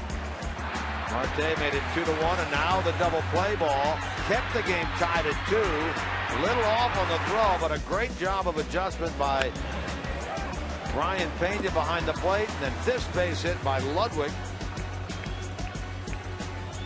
ties the game at 2-2. Pena hit a ground ball that forced in Jay Bruce, gave the Reds another run. Our Honda game summary has the Reds now leading 3-2 into inning number 6 here at PNC Park. Brandon Compton at 85 pitches through 5. Back to work. He just had his first 1-2-3 inning of the night. He'll get Ludwig, then Pena, then Kozar. 6, 7, 8 here in the top of the 6th.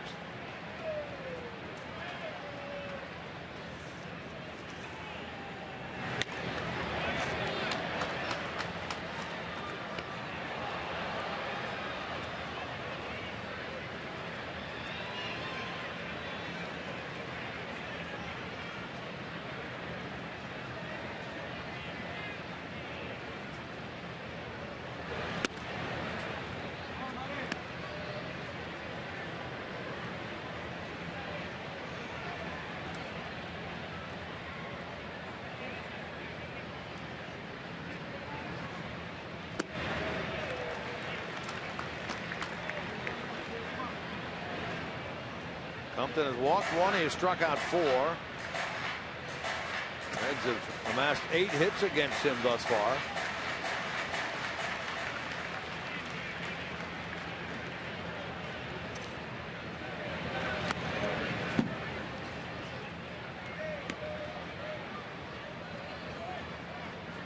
He's actually won his last 2 starts. Hoover up again and throwing in the bullpen. Despite not working into the past the 6th inning in those games, he has wins in both of them. Against a shift to the right side, Harrison makes the play, and Ludwig is out 4-3, although Harrison fielded that ball on the shortstop side of the bag.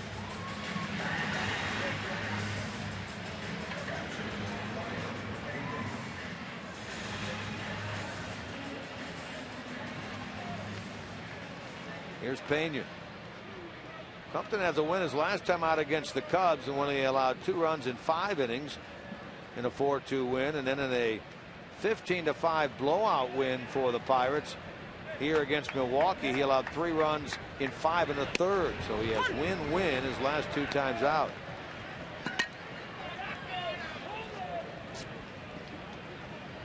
Pena produced the go-ahead run on a ground ball in the 4th.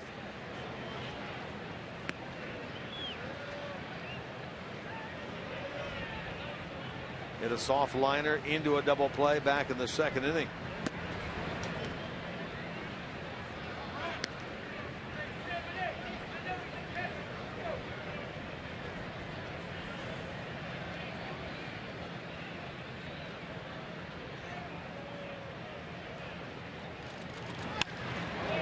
Hit hard and unfortunately right at Polanco. That's ball he's hit tonight. Pena gone.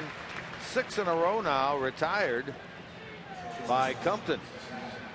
See your Reds in action this weekend for only $12 when they take on the American League East leading Toronto Blue Jays at Great American Ballpark Friday night.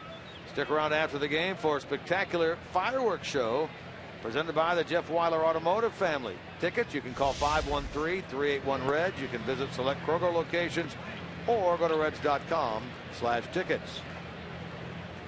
Friday night against those Blue Jays. The game will get things going at 7:10. The Saturday game, remember, is a 4:10 game. Late afternoon start on Saturday the 21st, and then a 1:10 game on Sunday.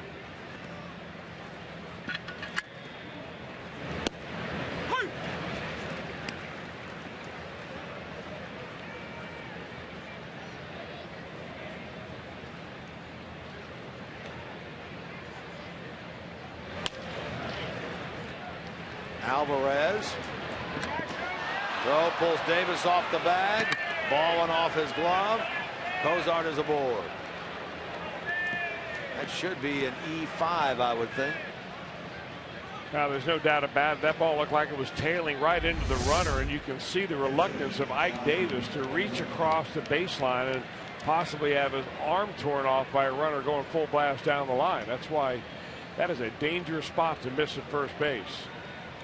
You know, any first baseman would much rather have you throw the ball into the dirt right at them. But that sidearm throw right there, that ball just sailed on it. Second error of the game by the Pirates. 16th error of the year against Pedro Alvarez. Harrison's going to flip that thing right out of the glove without the benefit of help from his right hand. He gets Cueto at first base, and the inning is over.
Run lead here along the Allegheny, PNC Park in Pittsburgh. I'm Jim Day.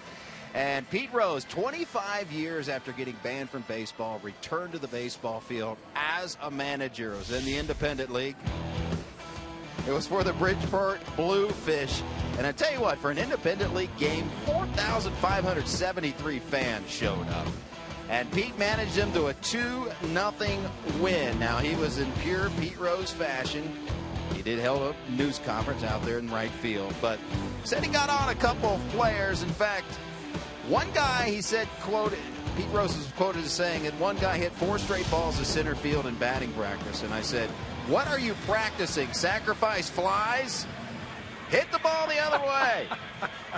And these are Independent League guys that he's getting on. So Pete Rose, baseball through and through. And good to see him back.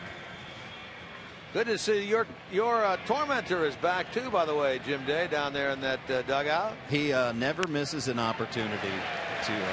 In fact, he just threw something at me again. Nice to know that everything is back to normal. Pete managing baseball, Matt Latos tormenting Jim Day down in the dugout.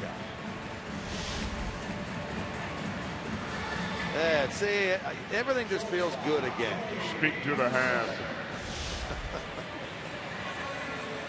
I don't see him with a bag of sunflower seeds, though, tonight, throwing those at you, Jim. He got me earlier. He waited till I was off camera and then blasted me with an entire bag. In fact, some ended up in my pocket. Mid-season form. Snack for you later on tonight anyway. Probably. Josh Harrison leads off this 6th inning with a base hit, so the Pirates now have 7 hits. Reds have 8. Tying run aboard to start the home 6th inning. Johnny started this inning with 100 pitches. Votto can't quite get to that pop-up bunt.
Compton, the pitcher, is on deck, although the Pirates do have action now in their bullpen. Justin Wilson. There he is, the left-hander throwing for the Bucks.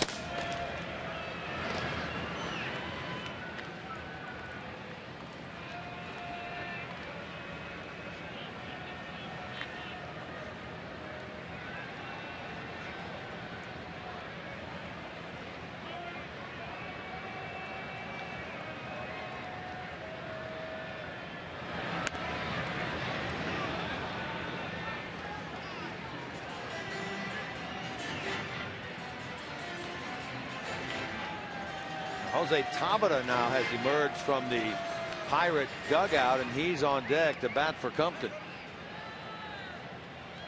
Well, you get 6 innings of 2-run baseball out of a fill-in starter like Brandon Compton. You've got to be very happy.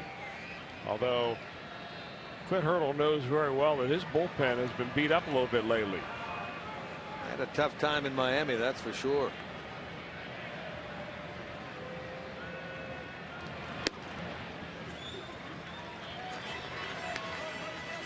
Well, if indeed this is it for Compton, he would have made 2 starts against the Reds this year, 13 innings, allowing 4 runs. He might not have done much against anybody else that he has faced, but he has been able to handle the Reds in the 2 starts he's made against them. Mercer battling here to stay alive against Cueto. Yet to hit the ball out of the infield against Johnny tonight, but has 2 hits, both down to Frasier at third.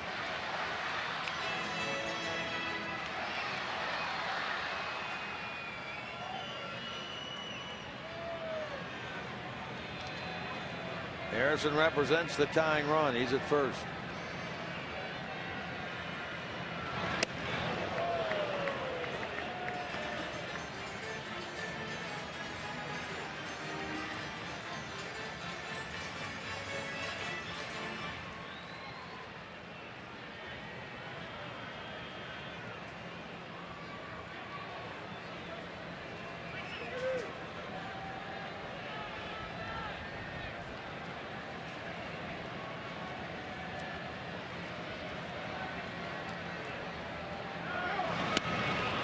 With the runner going, a strikeout and a safe call at second base on Harrison.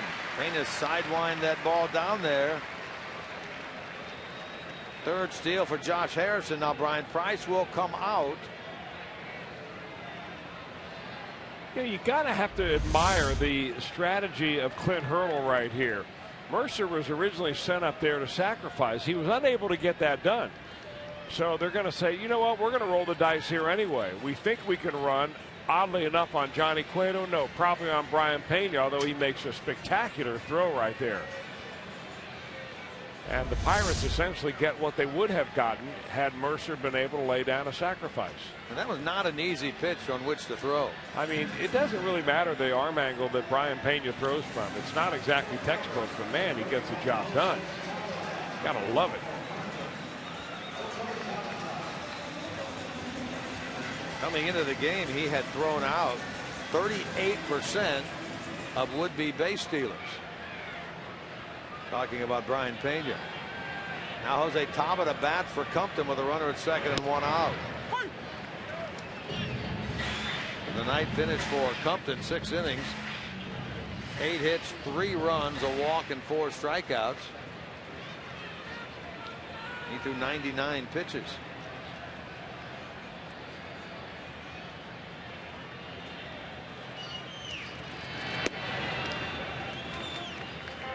Tabata at 296. Driven in a dozen runs this year. 8 for 25. Pretty good job as a pinch hitter. No home runs this year. No home runs in a while for Tabata. One of many players that has had an opportunity to play right field for this Pittsburgh club and just not gotten the job done.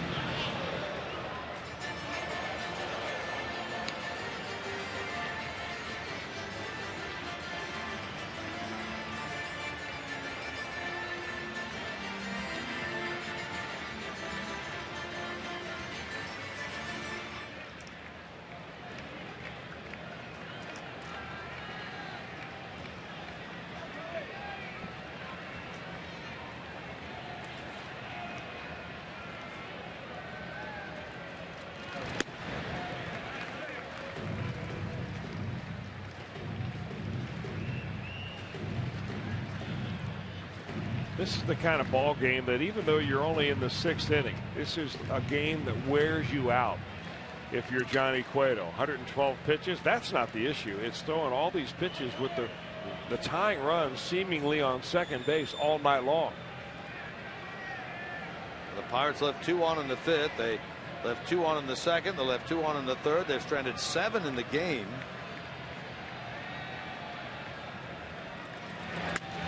You never really just get to a point where you're kind of rocking and firing, where you're, having a nice smooth inning. You throw a low outside fastball and you see what happens to it. You can't think like that with that tying run at second base. Sam LeCure up now. It was earlier J.J. Hoover out there in the Reds bullpen under the watchful eye of bullpen coach Mac Jenkins. Last year he was the assistant pitching coach. This year he's out in the bullpen. Is he still giving you $5 every time you mention his name? It's gone up since then. Toward the hole, played by Cozart to Frasier, got him. Heads up play by Zach Cozart, the shortstop, with a runner from second. Harrison making the judgment that that thing was hitting the hole so far that he could sneak over to third. Well, probably would have been the only play that Cozart had. That's how far it was hit into the hole. He may have been able to get the runner at first base. But Harrison makes a mental error right here by trying to advance on a ball that goes to his right, and he is dead from here to there. Cozart could see the action right in front of him. Break for the Reds results in an out for the Pirates, and now it's Polanco with a runner at first and 2 out. Up there for the 4th time, this former #1 prospect in the Pirates organization.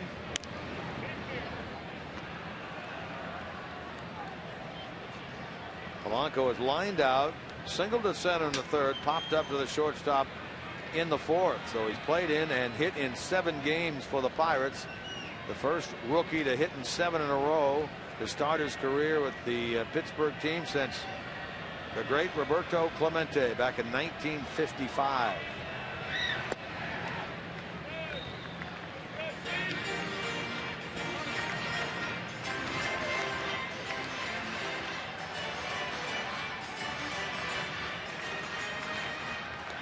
Interestingly enough, when he was 17 years old and really being scouted in the Dominican Republic, he was a left-handed pitcher. It was the Pirate scout that looked at him and said, you know what, we've seen him take a little batting practice, and we like his swing better than we like his arm.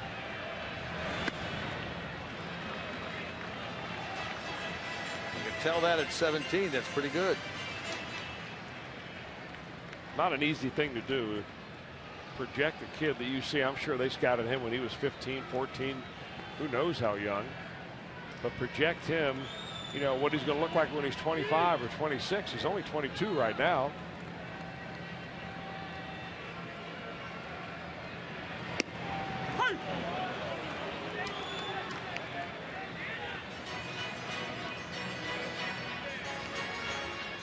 He has taken over the leadoff spot and the right field job for this Pirates team. Taking his time getting back in the batter's box too. Disagreed with that 2-0 strike call of Adam Hamari. When you're up less than 2 weeks, you're not allowed to disagree. Billy Hamilton knows that.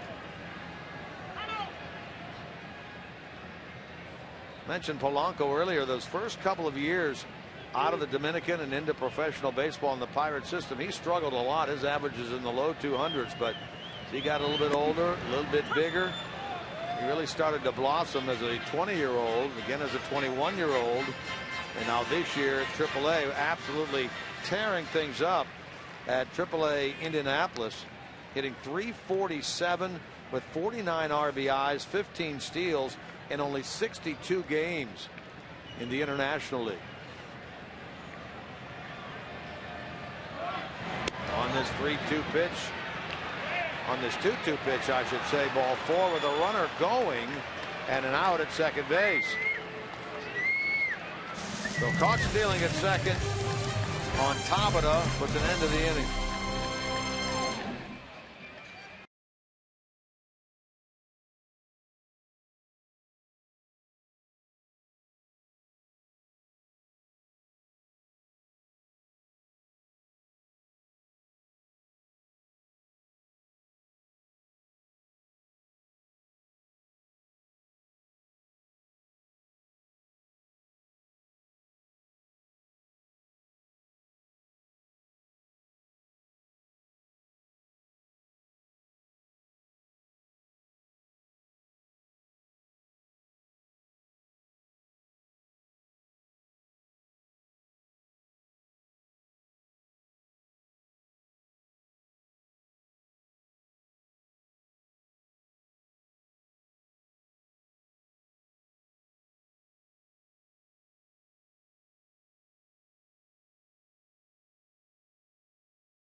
Take advantage of the Reach Magazine family deal.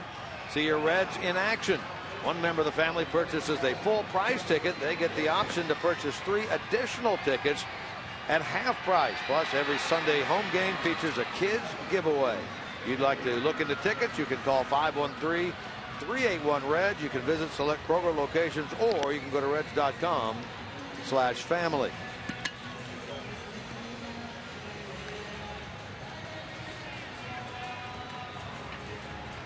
Pirates bring on a new pitcher, Justin Wilson, and here's the breakdown now of that Marlins series in which they just completed. Starters versus bullpen.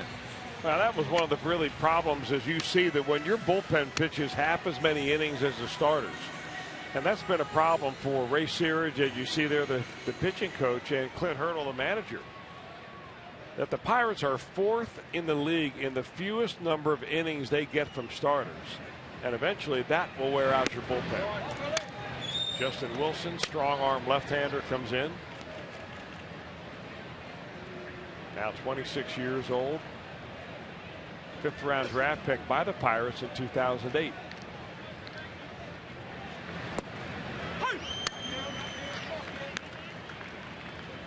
Ellie turns around and bats from the right side. He's under 200 batting right-handed, 193, but he did hit that home run against Will Smith of the Brewers from this side of the plate in the game on Saturday in Milwaukee. I love this comment after the game when he was asked about that home run. He said, "I didn't think my hands were as quick as they are." Everything else about him is quick. Why not his hands, right? Push bunt on the right side. He's going to beat this out. His 3rd hit of the night. That's the most perfect push bunt like that we've seen from him this year. Well, you're right. He had enough on it to get it by the pitcher. And if you make the second baseman field the ball, you might as well just stick it in your back pocket, because there's no way you're getting Hamilton on this. Well, what a weapon. You know, he does that enough, and advanced scouts begin to see that. They're going to have to play him completely different defensively. And the Pirates, of course, are the king of oddball defensive alignments. Sure. Now, I shouldn't say oddball, probably a bad word to use, but maybe a progressive defensive alignments. Clint Hurdle has embraced it, and embraced it hard, moving infielders all over the place.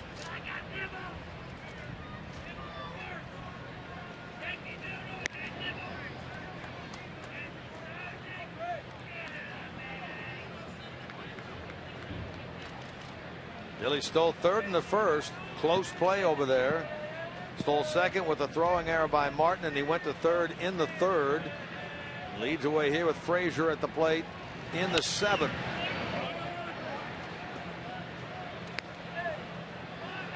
Todd, a big night on a big day, I should say, on Sunday. 4 RBIs, including that 2-run homer with Hamilton aboard in the 5th inning against Marco Estrada.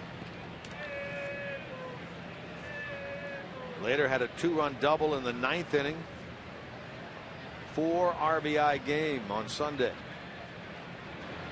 Well, that move of Wilson to first base is not fooling Hamilton one bit. It really was just 1 strike on the count. Frasier, you hate to give a 2nd strike right here. That's why I was surprised he swung at that last one. But you got to figure a steal is in the future here for Hamilton. Now he's going back to the bag as they pitched out. Everybody guessed wrong.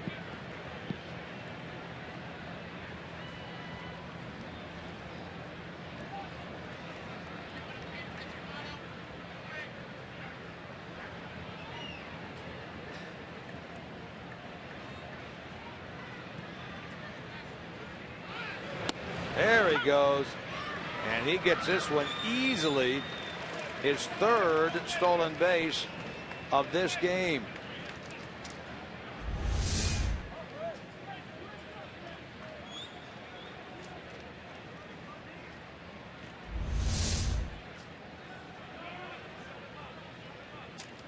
.28 steals now this year. 3rd of the night for Hamilton. His first 3 steal games since last year, late in the season when he was called up 18th of September of last year down in Houston. when he set a career high with 4 stolen bases in that game. Gets his 3rd tonight.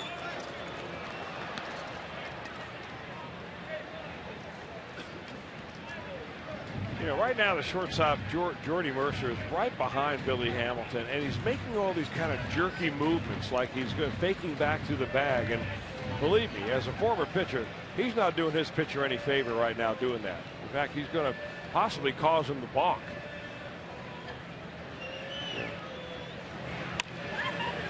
Frasier hits it up the middle. It deflects off the glove of Mercer. Harrison dove over it. Hamilton to third. McCutchen had the ball and was waiting to see if Billy was going to try to streak toward the plate.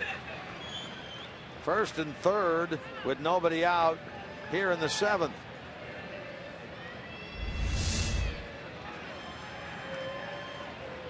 Good job by Frasier staying with that breaking ball. He hits it really with one hand, but he hit it on the square part of the bat, and that ball just jumped.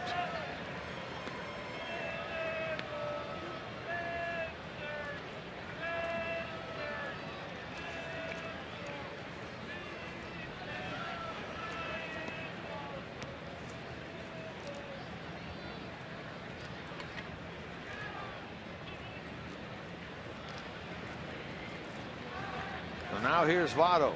Well, this is one of those situations where you got the infield in like this. Frasier has an exceptional feel for stealing bases. And he's the kind of guy that just kind of waltzes off first. He never really stops, and all of a sudden he's on his way to second. Kind of that delay steal action thing. Well, he just takes an unconventional lead. He just kind of walks. Nobody out in the inning. There he goes. I figured with the infield in like that they were not about to leave their assignment defensively in the infield to go to cover first base, or second base that is, and then leave a spot open in case Votto hits a ground ball there.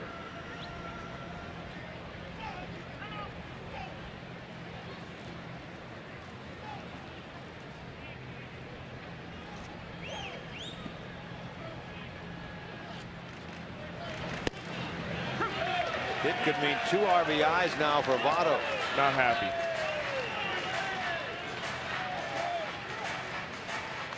He's seen a number of pitches tonight that he has not been happy with. He's got a beef on that one. That looks low. Pitch in which he was called out in the 5th inning looked to be in that same exact spot, a little bit low. Frasier is given credit for a steal, by the way, his 7th of the year.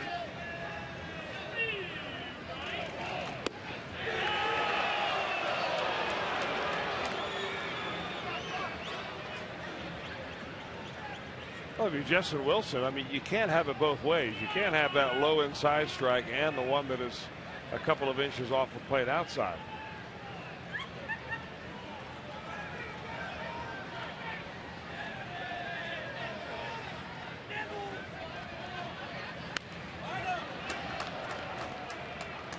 .97 with some run right in on the hands.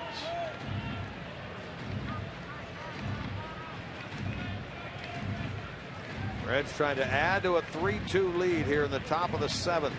Hamilton at third, Frasier out at second.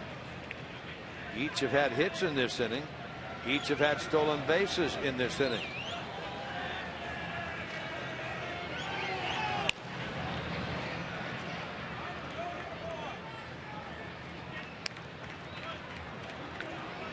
Uncharacteristic. You saw that number for Joey Votto, hitting with runners in scoring position this year. Comes into this game at 185. The team 227 at the start of the day, but 3 for 9 tonight, and a good job over the weekend at Milwaukee. Close, but Wilson does not get the call again. All he is doing, Justin Wilson, that is challenging Joey Votto with fastballs on the inner part of the plate. Up and in.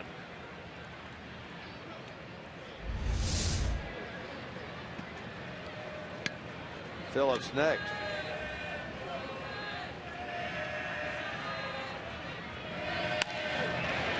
There's a fastball that was waist high, and Votto knew exactly what to do with it. Into center field it goes.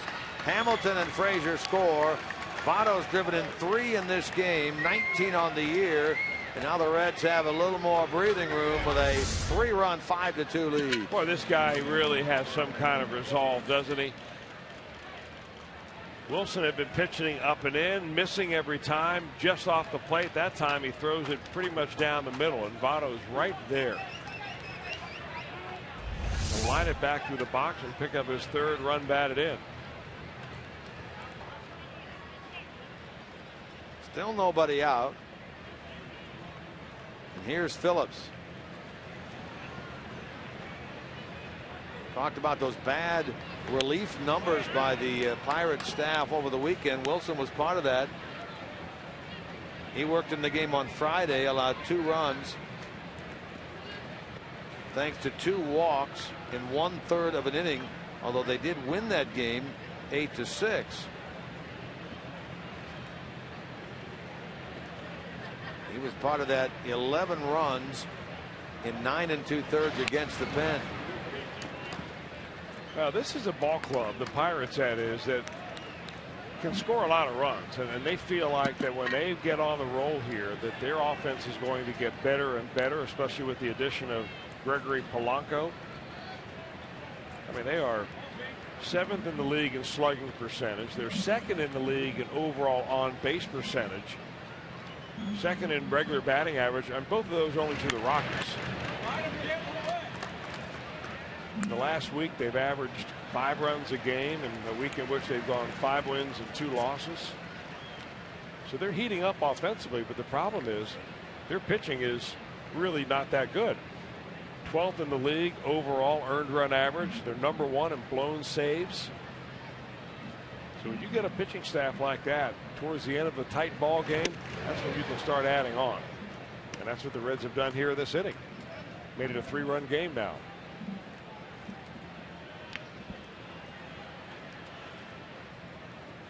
Nobody out in the inning, and that means there is more action now in that Pirate bullpen.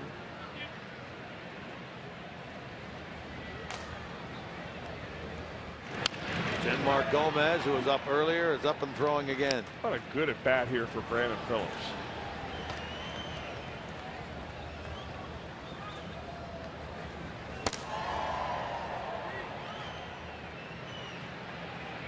Brandon looking for a multi-hit game. He's had 2 straight, both Saturday and Sunday in Milwaukee, looking for one here in Pittsburgh. He's a strikeout victim, and that's the first out here in the 7th.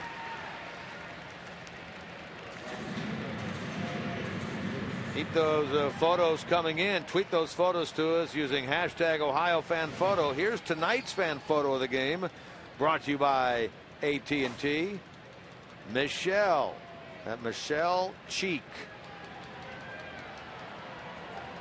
Looks like it's right behind the home plate area. Great American Ballpark. It wasn't taken today or this week, I can tell you that. Not with that fur-lined collar on.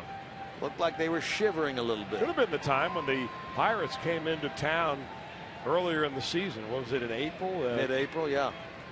Nick Leva, one of the coaches for the Pirates today, said, you know, I think that day coaching third base, and we're not allowed to wear coats or anything, just layers underneath your uniform top, may have been the coldest I have ever been in a baseball uniform. I was there in Cincinnati that night. Says a lot coming from Nick Leva, who's been around for a long, long time. Including trips to Toronto and Montreal. Yeah.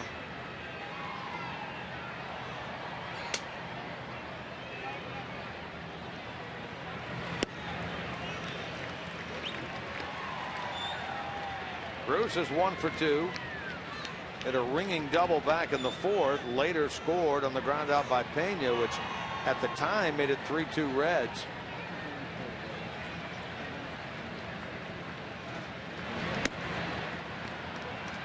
What a great little nugget from C. Trent Rosecrans on Twitter about that strikeout by Brandon Phillips is his first since June the 6th. 43 plate appearances. That's something. He and Hamilton had gone into the game with 30-plus plate appearances into Sunday without striking out. Hamilton struck out 3 times, but Phillips did not. Yeah, that's very good work.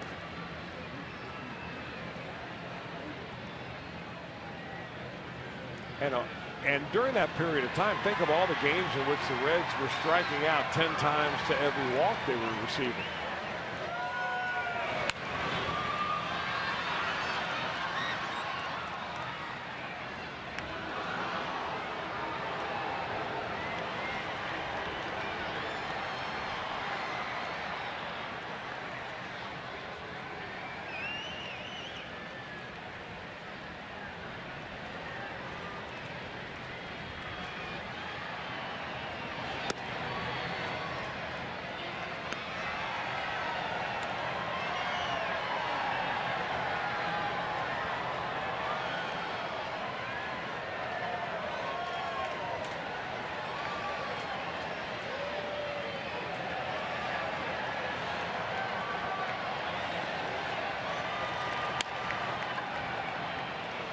Harrison will get the runner at second, but Bruce legs it out at first base.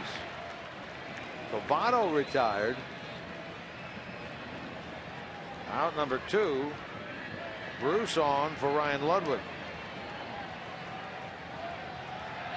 2-run single by Votto has given the Reds a 5-2 lead. Here comes the manager, Clint Hurdle. Now they've had action. Have the Pirates in their bullpen with Jenmar Gomez. And it appears that they will make a pitching change here in the top of the 7th inning. This is our Skyline Chili call to the bullpen. Out of the game, Wilson. Into the game, Jenmar Gomez.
Is presented by authority of the Cincinnati Reds and may not be reproduced or retransmitted in any form.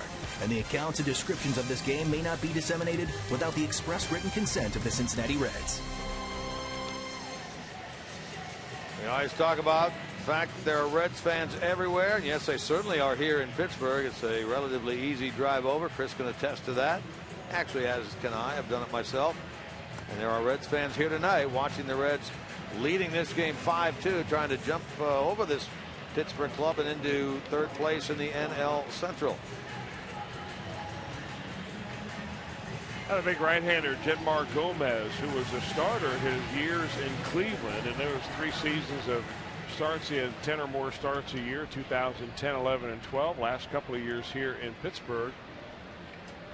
A little bit of both last year. Had 8 starts, 34 games overall. This year only out of the bullpen. Justin Wilson goes 2/3 of an inning, 3 hits and a strikeout. 2 runs thus far. The runner aboard is his. It's the righty-righty matchup here. Gomez against Ludwig.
Reds now about hit the Pirates in this game 11-7.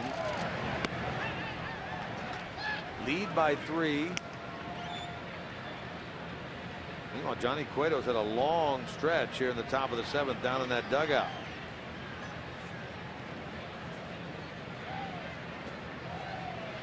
Through 6 in this game, he's thrown 119 pitches. There has been action, of course, in the Reds bullpen. 119 would in fact equal his largest number of pitches this year. He threw 119 against the Tampa Bay Rays back on the 11th of April.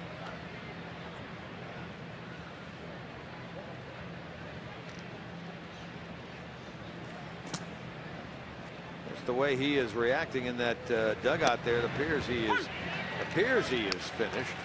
Did you think that? Probably so, now that the Reds have a 3-run lead, and that's not going back to pitching posture right there. That's teaching Chris Heisey Spanish. Or Heisey helping Johnny with his English. Ball 4 on a 3-1 pitch.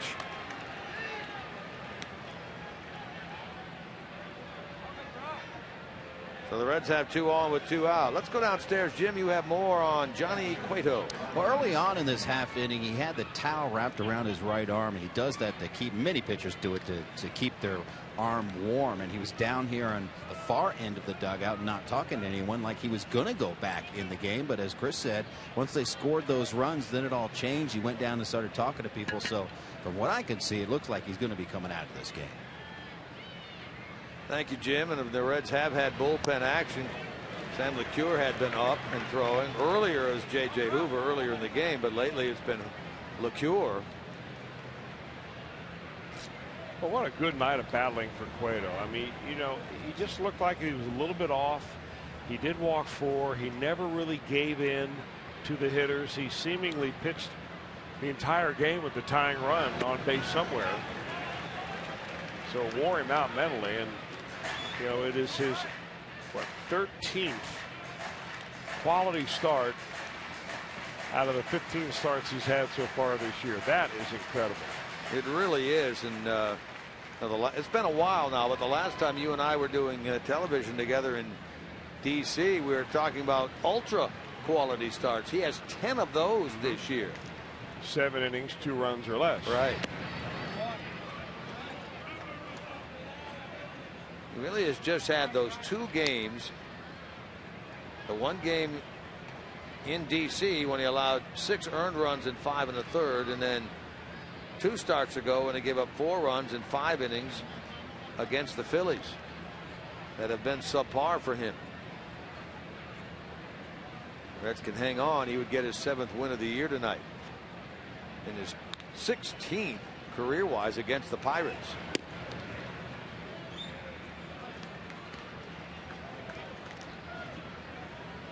This looks like it's shaping up to be a LeCure 7th, Broxton 8th, Chapman 9th, unless the Reds score more and take it away from a save scenario.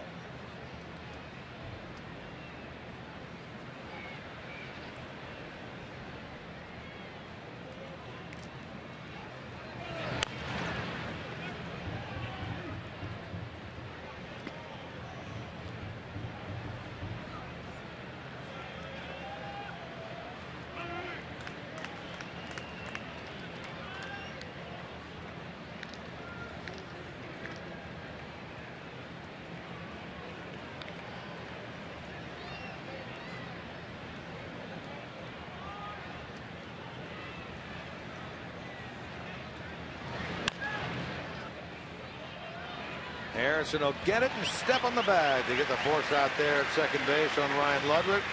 Puts an end to the 7th inning. Stretch time in Pittsburgh. 5-2 Reds.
Get your group on board the Fan Express.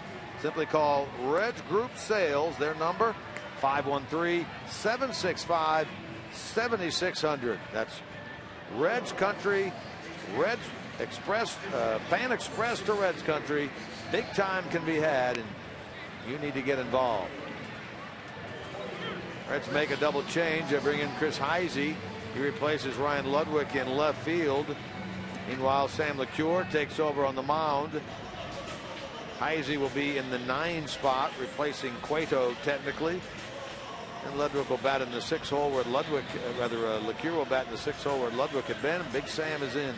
Another solid year for Sam. 63 games last year. That's a career high. This year already 26 ball games.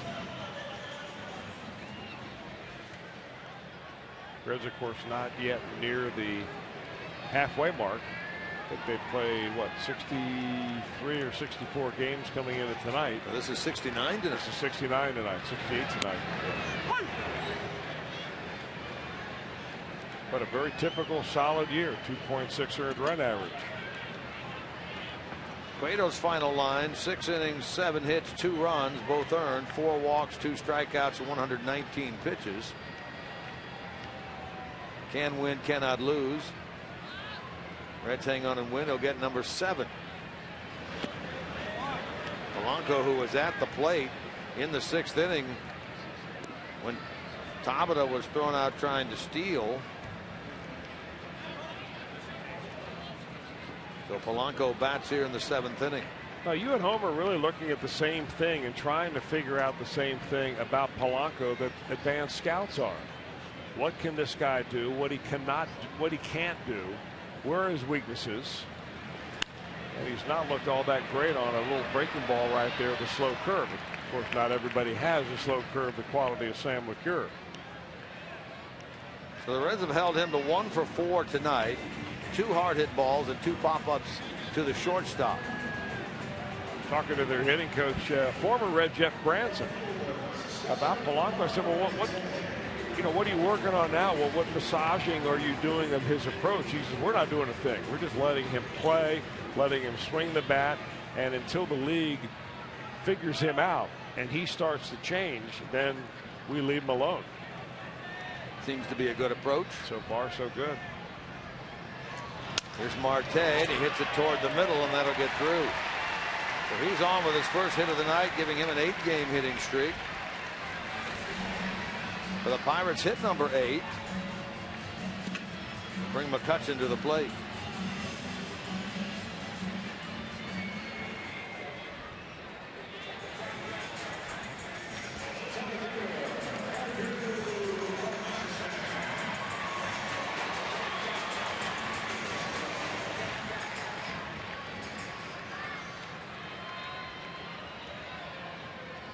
Andrew in this game 1 for 3, a double back in the 3rd.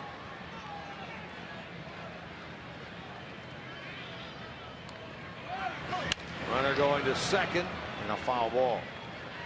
Yeah, we didn't talk about it much, but that throw him out by Brian Pena of Jose Tabata that ended the 6th inning. That came on a 2-2 count. I'm stunned that they would run him right there and really run the chance of running out of the inning, which is what they did. I really thought that Tabata thought it was a 3-2 count. You know, he could have, the way he took off on that. Yes.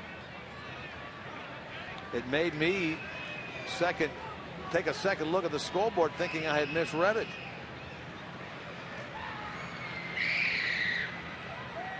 McCutchen against LeCure, 3 for 11.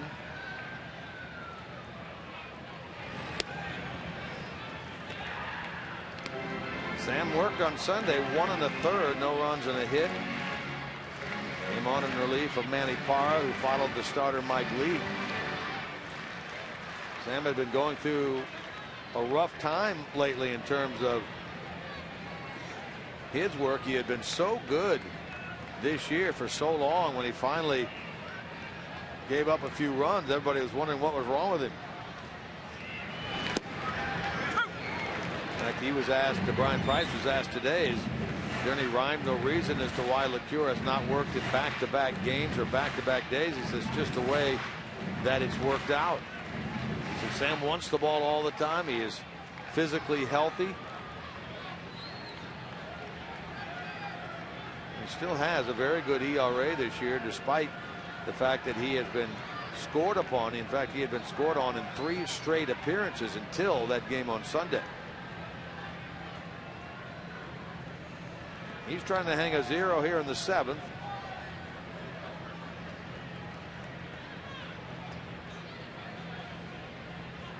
Manny Parra is now throwing in the Reds bullpen.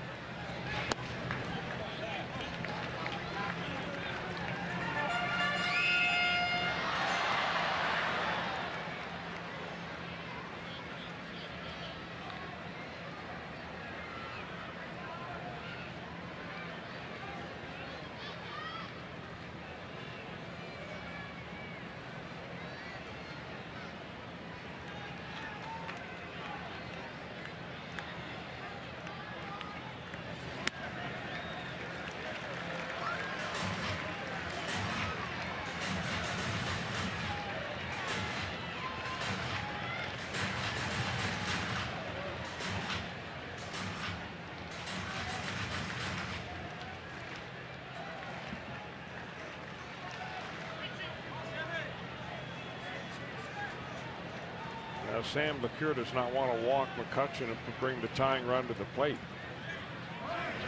Again, the runner going on this 3-2, and that is ball 4. So that's exactly what happens, and that will bring, in the person of Ike Davis, tying run to the plate. Remember to stay with us after the game. Reds Live post game as we break it down for you. Brought to you by Performance Honda. King's Honda and the King's Auto Mall.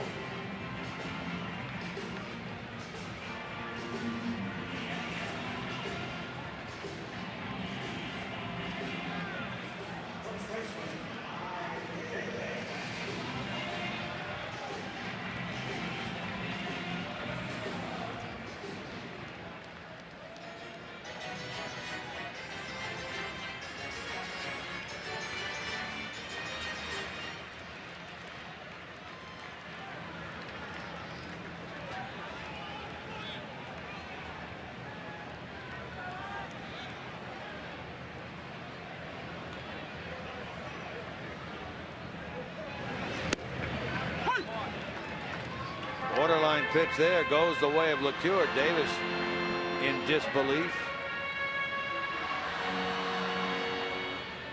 Well, you know what you do if you throw it a little bit more outside, because you've just established that pitch as a strike.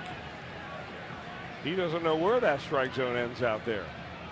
Make him chase something a couple inches off the plate here.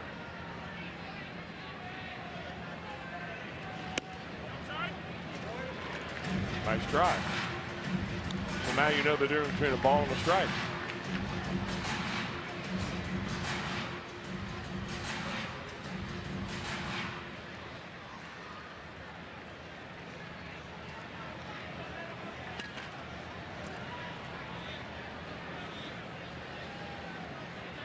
Reds trying to protect a 5-2 lead here in the bottom of the 7th. And again, Davis is in disagreement with that call of Adam Hamari, the home plate umpire.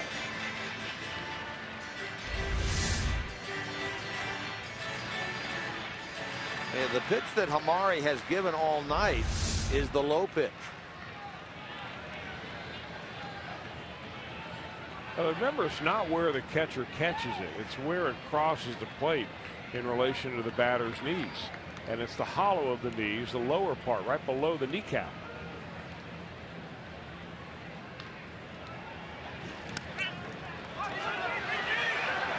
Runner's going to go to third on a wild pitch by LeCure.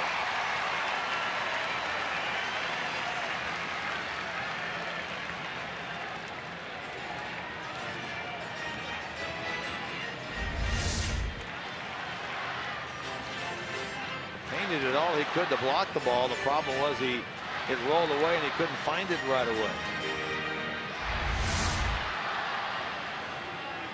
Here comes Brian Price out to take to talk with the umpire at third.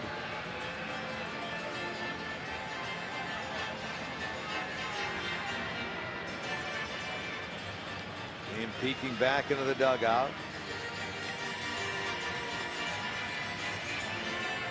Rob Coughlin is the replay man for the Reds in the clubhouse. He takes a look at every single play as to whether the Reds should or should not question it.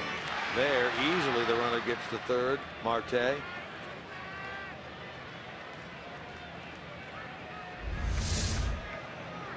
Big 2-2 pitch here to Davis.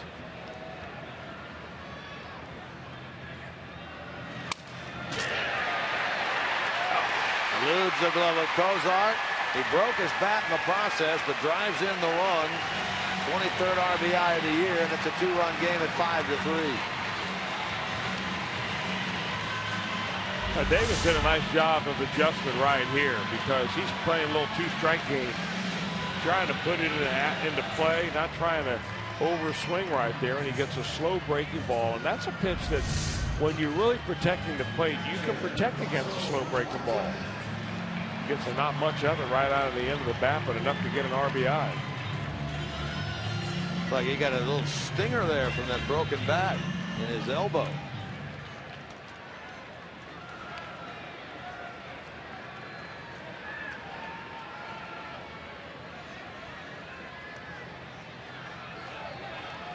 Logan Ondrusek has joined Manny Parra in the Reds bullpen.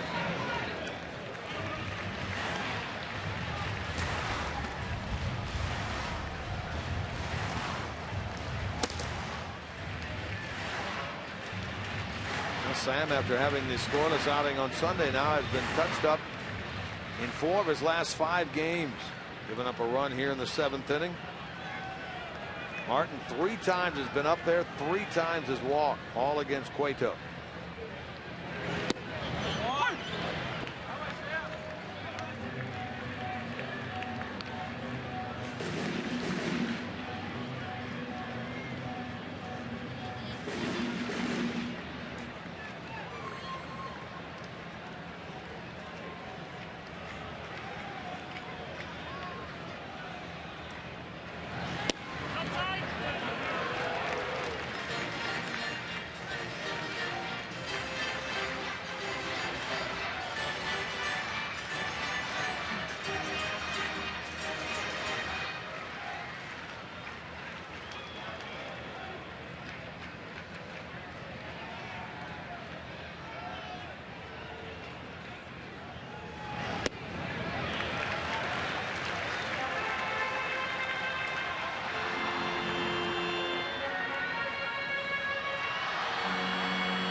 Gets the benefit of the doubt on that pitch, and now Martin will look at a 3-2 with 2 on and 1 out.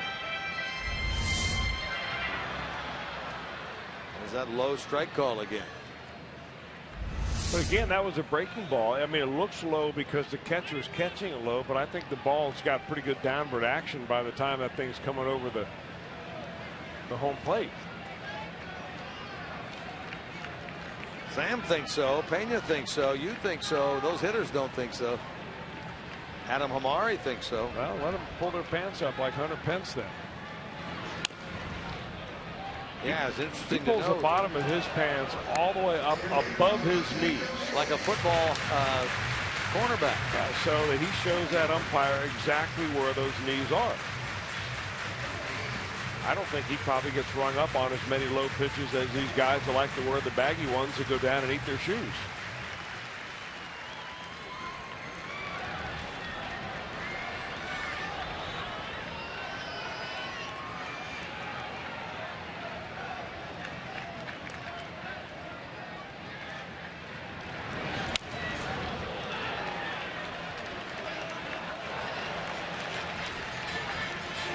$23,565 here at PNC Park tonight on this Tuesday evening. 23-5, 6-5. These two clubs go at it again tomorrow night at 7:05, and then the wrap-up is Thursday afternoon at 12:35. 9-game winner tied for the league lead in that department. Alfredo Simon goes against the former Red Edinson Volquez here tomorrow. Up the middle. McCutchen will race to the plate, and it's a one-run game at 5-4.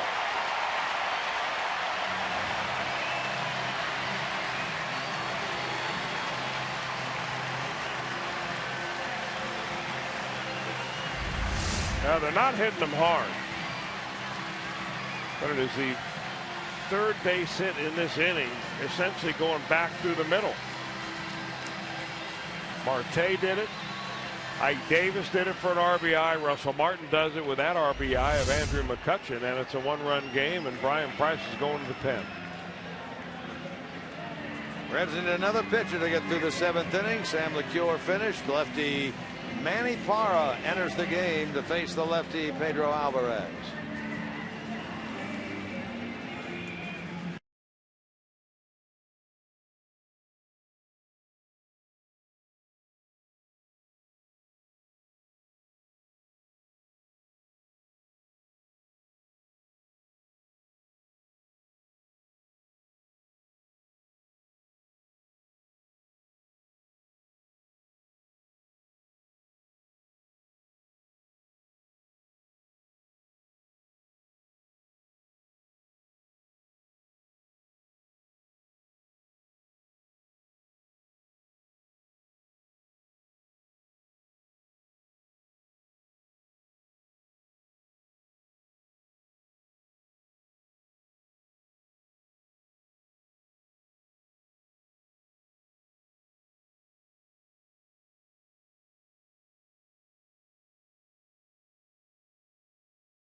State Chevy dealer today, and by Cincinnati Children's Hospital, ranked number 1 in the U.S. in pediatric cancer care according to U.S. News and World Report's Best Children's Hospital.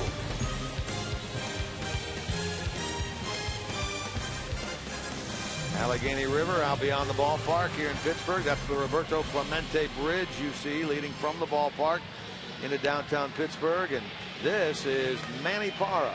Well, a clutch part of the ball game now all of a sudden as the Pirates have tightened it up to make it a one-run ball game. Brian Price sees Sam LeCure go out and get first out of the inning and then proceed to allow the next 4 batters to reach base. 2 of them score.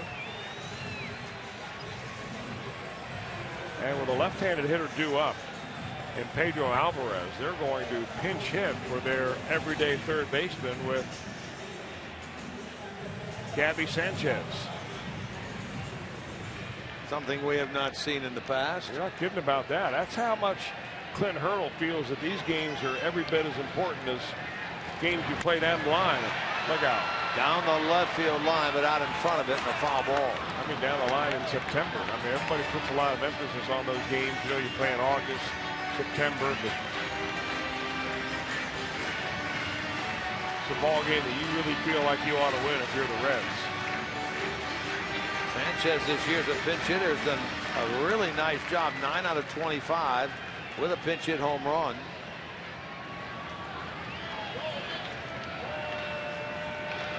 Lefty righty matchup here.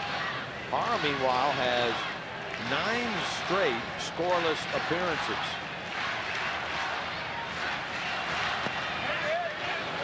He went around, says Adam Hamari. No balls and 2 strikes.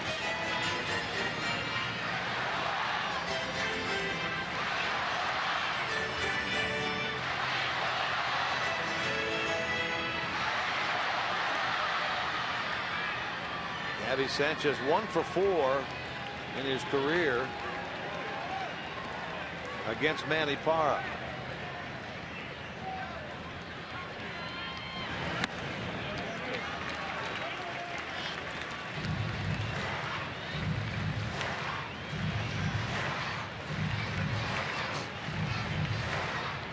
Reds scored 2 in the top of this inning.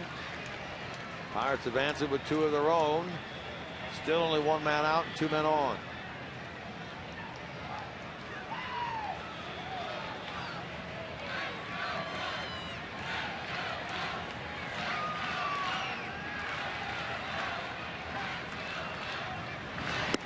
He chased the ball and strikes out as a pinch hitter. Big time strikeout right there for Manny Parra. Sanchez, who's had a very good run against lefties this year, he just chases that fastball that just runs right away from him there. Never even looked like a strike. But evidently enough so that Sanchez would chase. And he does his job. 1 batter, 1 strikeout, and an exit for Manny Parra. And the Reds will turn now to Logan Ondrusek with 2 on and 2 out. He'll step aside one more time.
For only $12, they'll take on the Toronto Blue Jays at Great American Ballpark.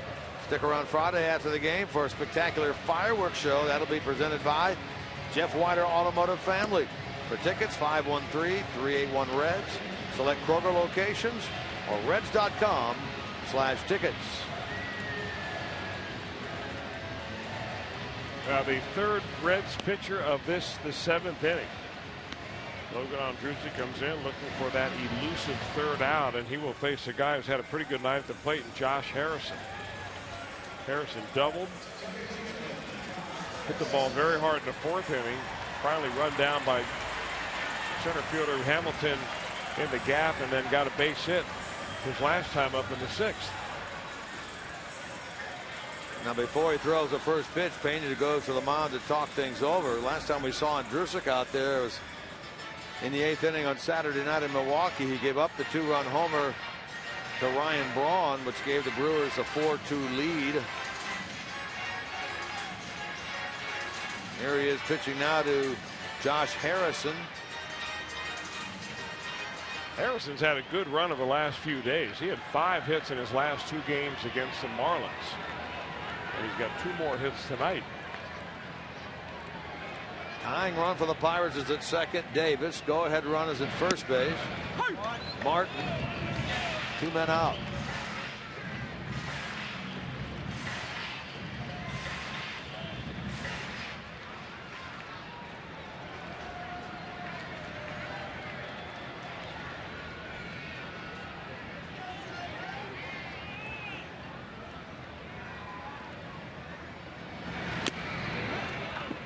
gets ahead 2 strikes.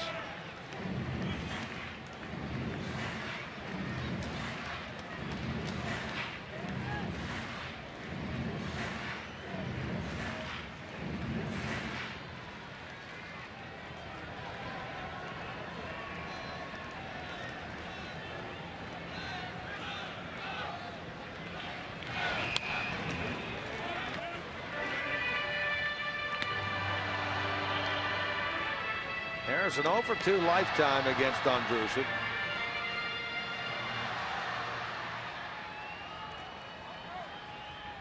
In 2014, the first year that he has been up here the entire season in the big leagues.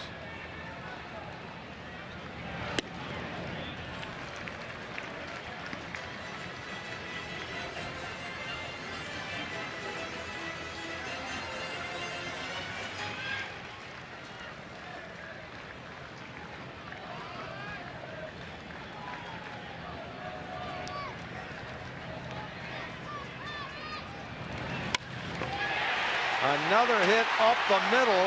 Here comes the runner to the plate. He will score. That's Ike Davis. Down to second goes Harrison, and the Pirates have fought back from 3 down and have tied things here in the bottom of the 7th inning. Now the kid from Cincinnati saves his best game of the year, or one of the best games, against his old hometown team. Boy, back through the box is the letter of the inning, at least for the Pirates. 4th base hit through the box. And not only that, the runners move up to second and third now, with a base hit here will give the Pirates a 2-run lead. Hamilton threw home, not able to have that throw cut off. That allowed Harrison to scamper down to second base. Now Jordy Mercer to try to give the Pirates their first lead since they led 2-1 after 3.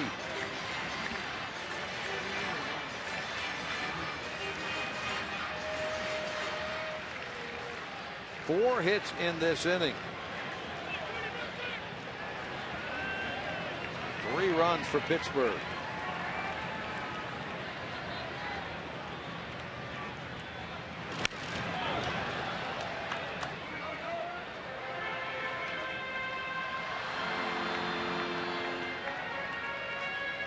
Well, unfortunately for Johnny Cueto, that means he is not going to be the winner in this game. Yeah, another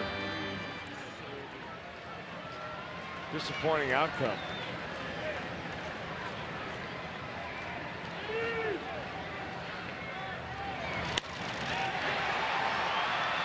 Cruz will make the catch of this ball, and so we'll play on to the 8th inning, tied. But the Pirates get 3. The big hit by the Cincinnati native Josh Harrison.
The Pirate bullpen asked to do more.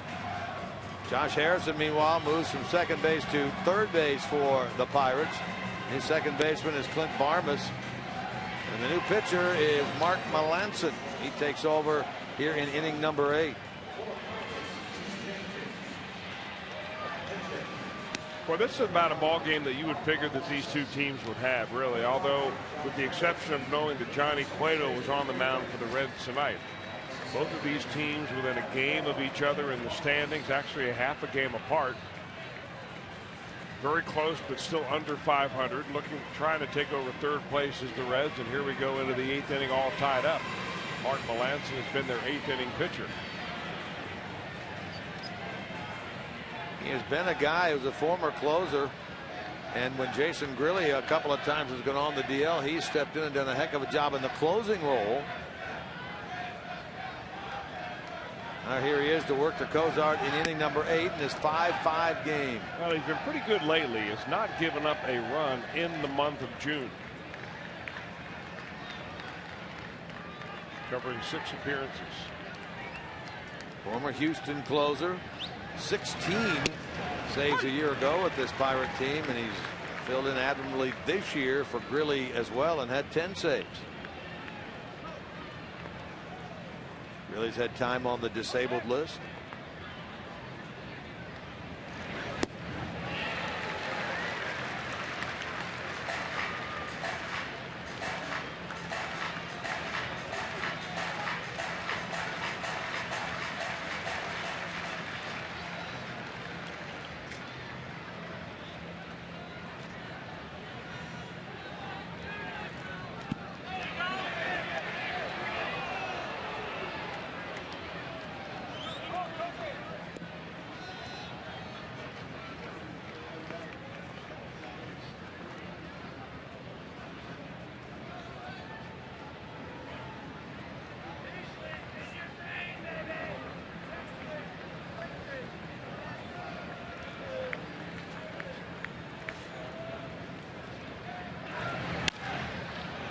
In the air for McCutchen. That's the first out here in the 8th. Zach today 1 for 4. Heisey, who came on earlier as a part of a double switch in the 9 spot, will now bat for the first time. Well, if you're a hitter that's facing Melancon, really you're looking for one of 2 pitches. He throws a lot of cutters. Fastballs that'll run away from you if you're a right-handed hitter. His main go-to pitch is that curveball. Fastball around 93, curveball around 83. He gets the Pennsylvania native Chris Heisey. Chris comes into this game hitting .220 with a couple of home runs, 8 RBIs, but has really had a tough go of it as of late. 1 for his last 14.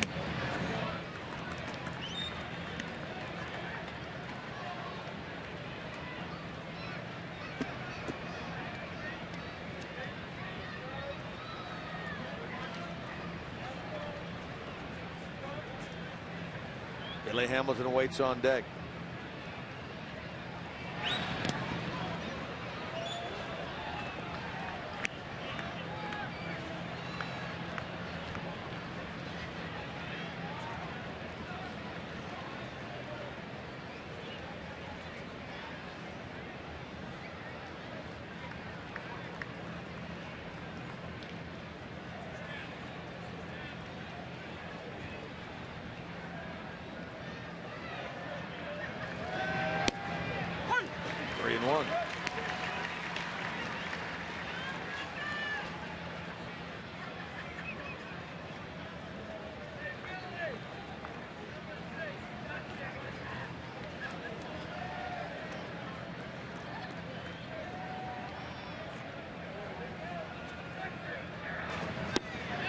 Two.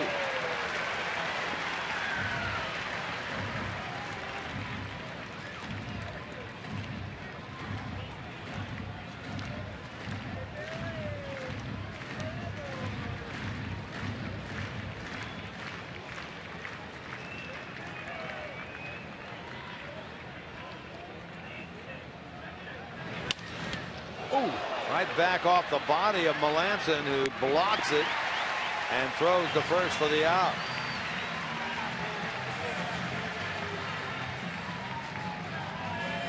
Players converge now at the mound to make sure Melanson is okay.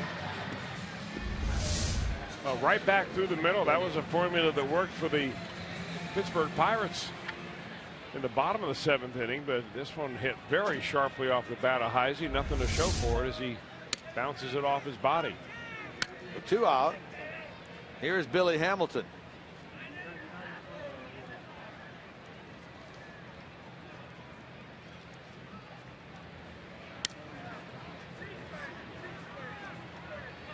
Reds have gone down in order once in this game, back in the 5th. Trying to avoid doing so here. Hamilton, meanwhile, been on base all 4 times tonight. 2 bunt hits. Back-to-back 3-hit games for Billy Hamilton. 6th time this year he's had a 3-hit game. That is a career high.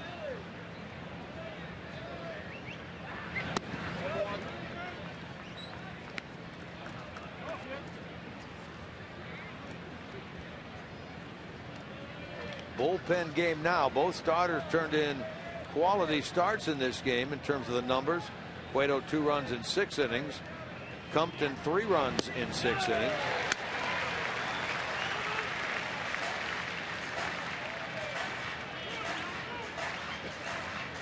Reds had a 1-0 lead, a 3-2 lead, and a 5-2 lead. All of them have slipped away. 5-5 now here in the 8th.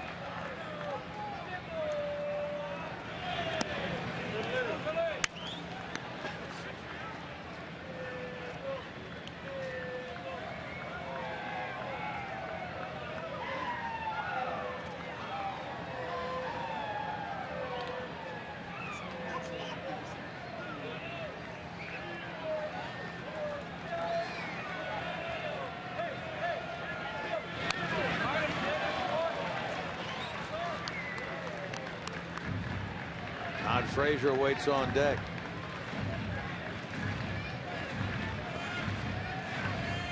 Minus the errors, the totals on the big board out in left field are equal. 5 runs, 11 hits for both sides. No errors for the Reds, 2 for the Pirates.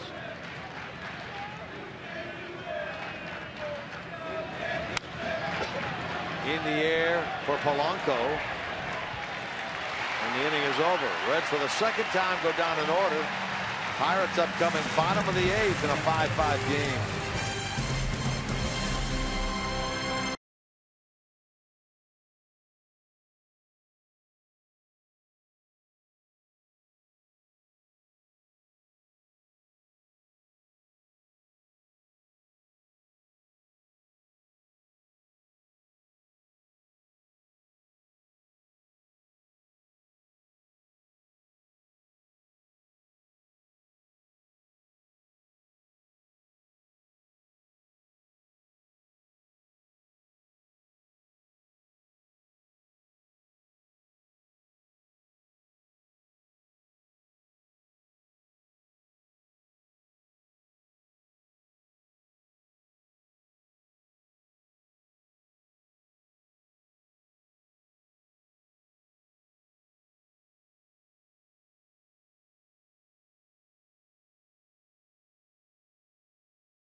The 8th inning, Logan Andrusa continues, but let's take a look back and see some of the base running blunders, at least the outs made by the Pirates on the base paths tonight. Billy Hamilton, great throw. Andrew McCutchen trying to score.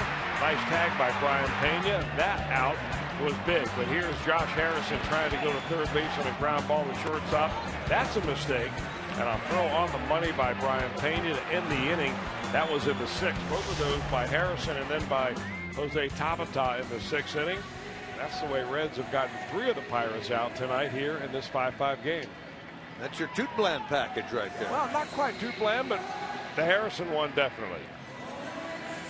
Of course, toot bland is an acronym that means thrown out on the base paths like a nincompoop. Is that a Chris Welsh-ism?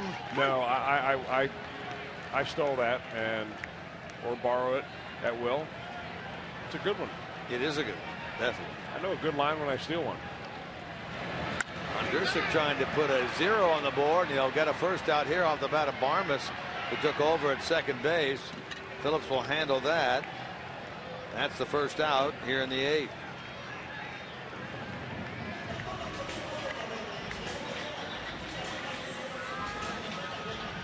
Top of the order now in Polanco.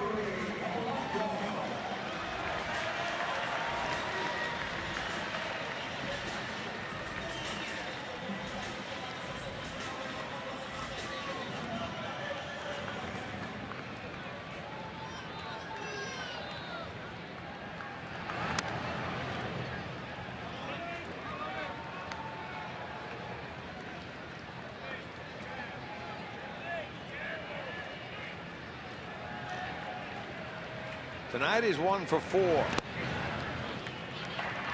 Playing in only his 7th game. He has a hit in each of those 7.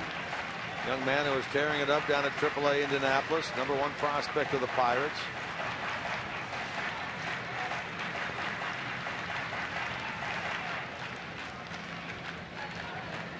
Popped up to the shortstop Cozart each of his last 2 times up. Now Andrusik has fallen behind 3-0.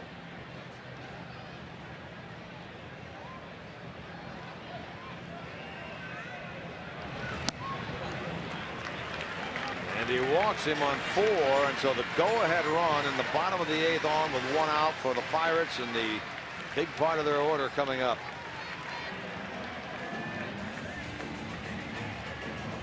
Polanco does not have his first big league stolen base as of yet.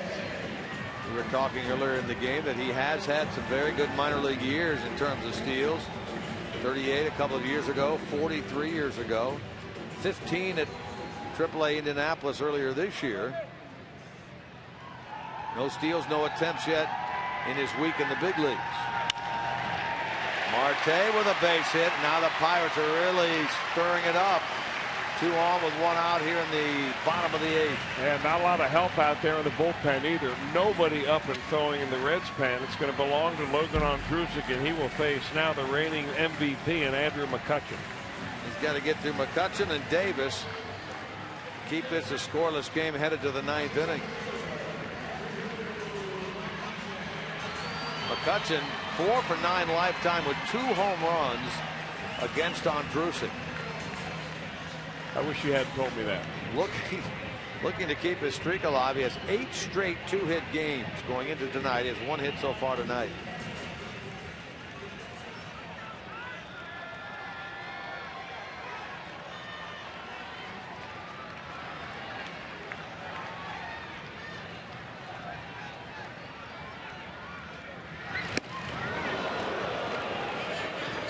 Takes the air right out of the place with that swing.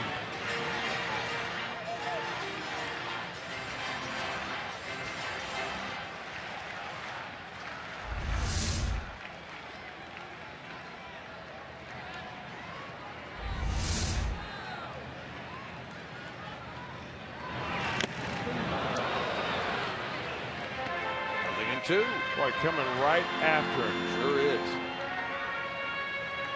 I think that last one was a cut fastball. Had a little bit of tail on it away from McCutchen.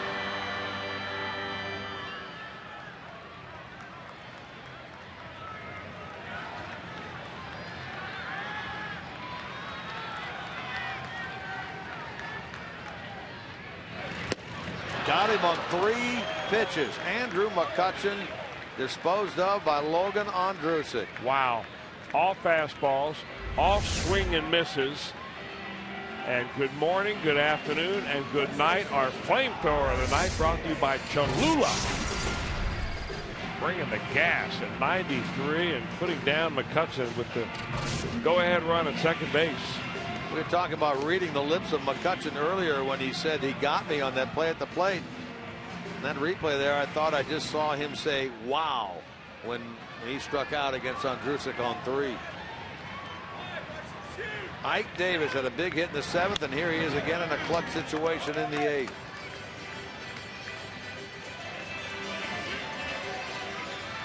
Two for 3 with a walk tonight for Ike.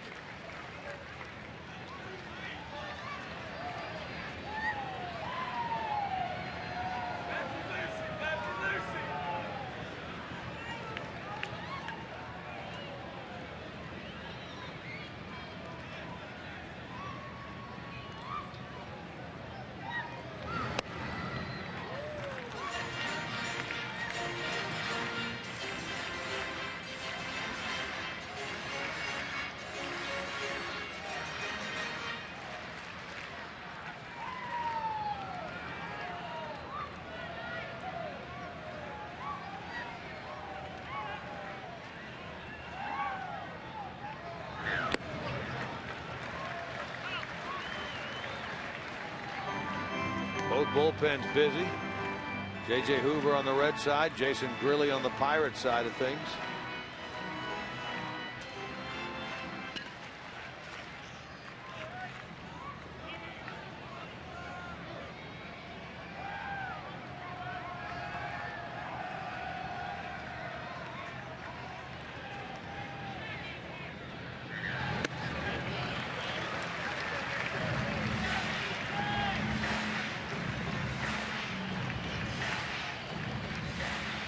They lose this guy. That'll push that go-ahead run 90 feet away.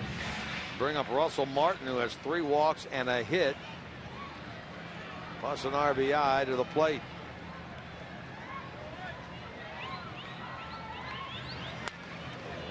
Comes at him there in a full count.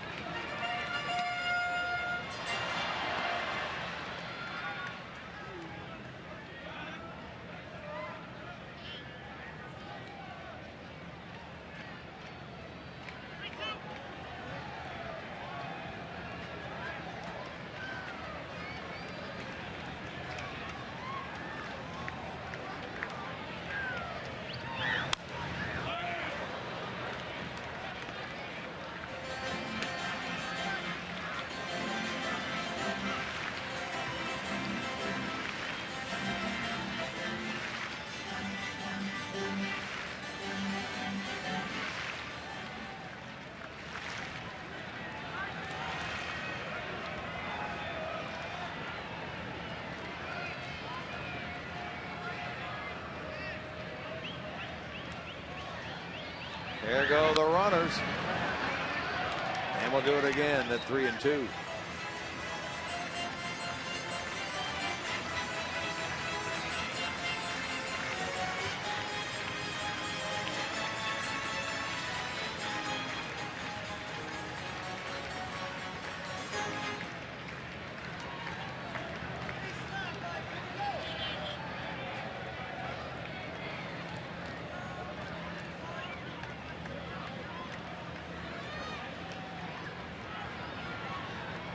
Polanco carries the go-ahead run out at second base. Marte at first, again on the move, and a swing and a miss by Ike Davis. He got himself into trouble, and then Ondrusek gets himself out of trouble with back-to-back strikeouts to McCutchen and Davis. Frasier, Votto, Phillips for the Reds in the ninth.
Our Miller time moment of the night, brought to you by Miller Lite. Right at McCutchen with 3 fastballs. Down he goes on strikes. Then battling on a 3-2, a breaking ball. Davis didn't get it. Our Miller time moment of the night, turned in by the big guy, Logan Ondrusik. Meanwhile, the closer of the Pirates in a non-save scenario, Jason Grilli in the top of the 9th inning of a 5-5 game. Very common to see the closer in a tie game, 9th inning or later, when you're playing at home. Reds will not use their closer more than likely until they have a lead. Hopefully it'll be after this inning, but they've got to do some business here against Grilli, and for the 18th, 19th time. He's had a trip to the disabled list.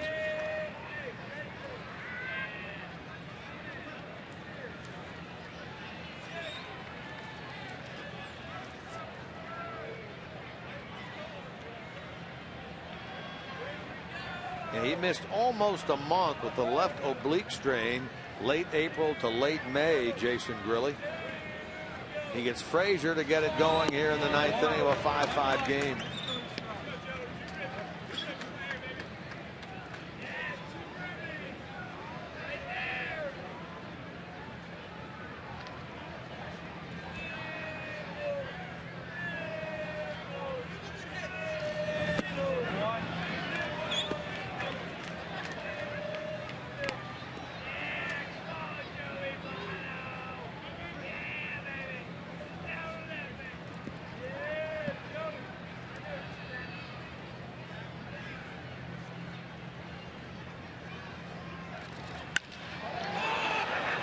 Hard into center. McCutchen will turn and look.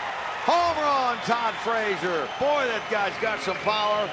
His 16th of the year, and the Reds have regained the lead again. 6-5 in the 9th.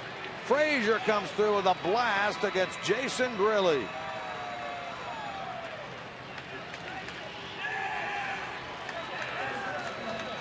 Todd Frasier had a couple of at-bats early in the game that he probably wasn't all that happy with, but man, he could not be more happy and make people in Reds country happy with this Nissan drive of the game right out the front door. Boy, the reaction by Andrew McCutchen, he took 2 steps and stopped.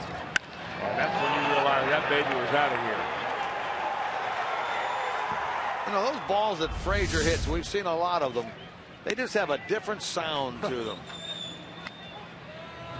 16 now for Frasier. He stands alone as 3rd in the National League in home runs. 19 for Giancarlo Stanton of the Marlins. 18 for Troy Tulowitzki, and now 16, 3rd in the league, Todd Frasier. So now Chapman will get up, start to throw in the Reds bullpen, an opportunity to save it for Logan Ondrusik. Votto, a big 2-run single in the 7th. He's 2 for 4 with 3 RBIs tonight. There's the Cuban missile.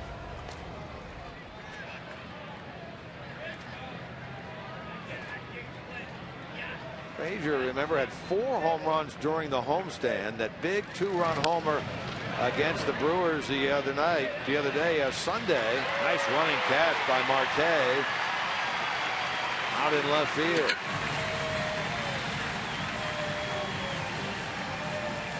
And now the homer here.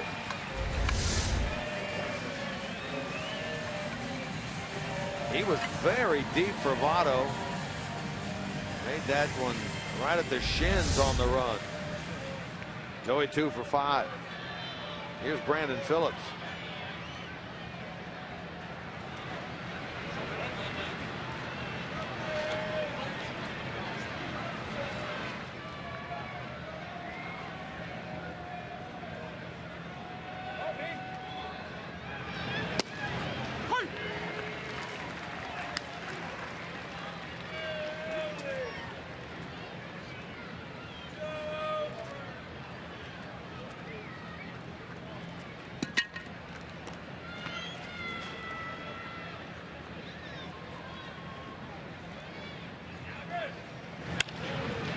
Phillips hits it hard, and Marte will not be able to get to this ball. Reds have Grilly, Chris, with 3 solid connections here. Well, the key, I really think, for facing Jason Grilly is not to chase that breaking ball, that slider that he throws down. He did that early in the count. Todd Frasier laid off him, and then he finally got a fastball, looking for fastball, and drilled it out of here. That was a fastball that Brandon just hit. Grilly is essentially a 2-pitch pitcher, which is 4-seamer and slider. He'll throw an occasional changeup, but primarily fastball slider. There's the bunt you were talking about earlier by Bruce. Oh, and a foul ball. I mean, they waited until the bitter end on that thing. Well, he bunted it right down the line, and they're going to wait, and I'll tell you, that was awfully close. You know, the bottom of the ball doesn't have to be touching the line, just part of the sphere of the ball over the line, if that makes any sense.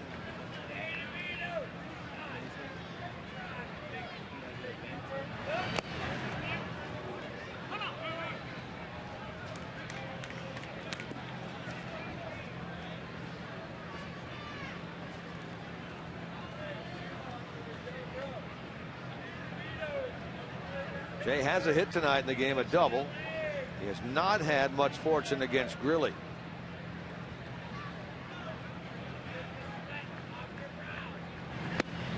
It's a bad cut there. Now he's at 1-2.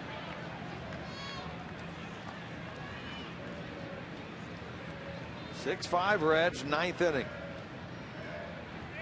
Trying to take the first game of this series and trying to leapfrog this Pirates club and into 3rd place. Against the shift, they'll get an out at second and another one at first base. Aroldis Chapman will come on, try to save this game after the home run by Frasier has given the Reds the lead, the 16th of the year. 6-5 into the bottom of the 9th.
In the bottom of the 9th inning, and they would post a victory in game 1 of this series and move into 3rd place. They will ask Aroldis Chapman, who has been incredible this year with 11 saves and only a couple of blown saves, but that changeup, Chris, seems to have been a pitch that has really changed his fortunes. Well, it's not only that, but it's added an extra pitch in his arsenal. He now throws that, and it averages about 88 miles an hour for that changeup.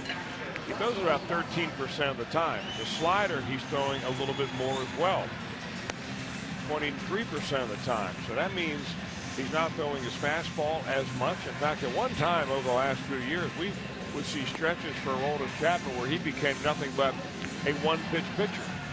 Now his pitch was pretty good, but still in all, it's so much nicer to have something else to keep the hitters off that 100 miles an hour fastball. In fact, his fastball this year is averaging closer to 101 than 100.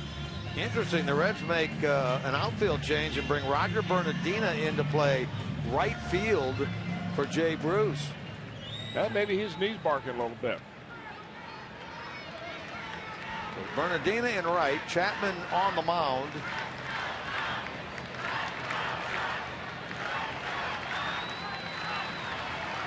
And at the plate for the Pirates is Russell Martin to lead things off.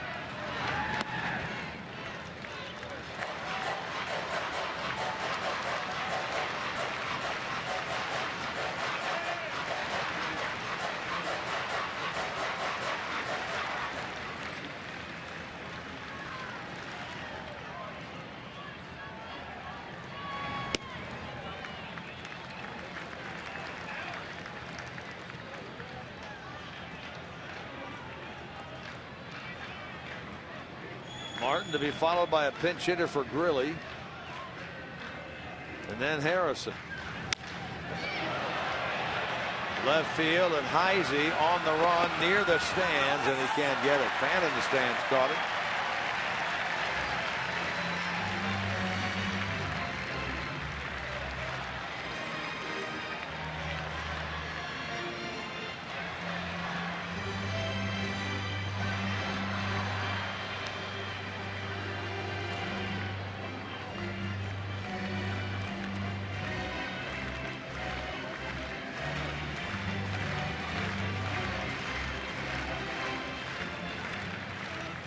Chris Stewart, their backup catcher, is on deck to hit for Grilly.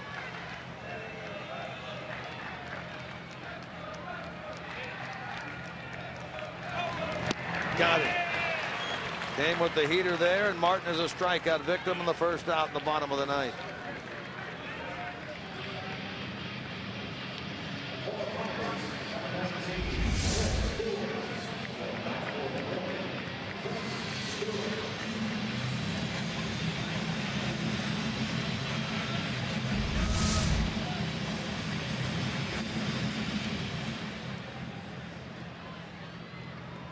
Here's Stewart.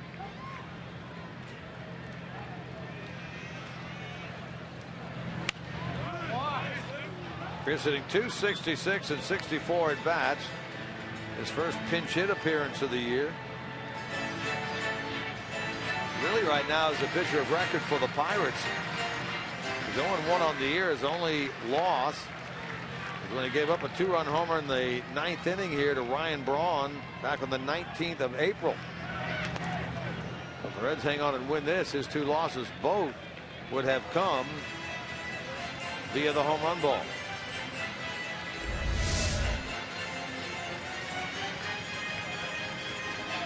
Ooh, boy, right on the got wrist. Him right on the wrist above that glove, yeah.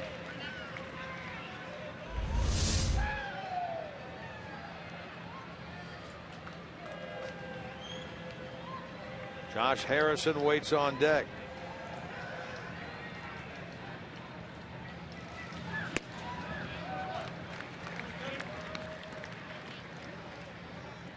Stewart never been up there before against Aroldis Chapman.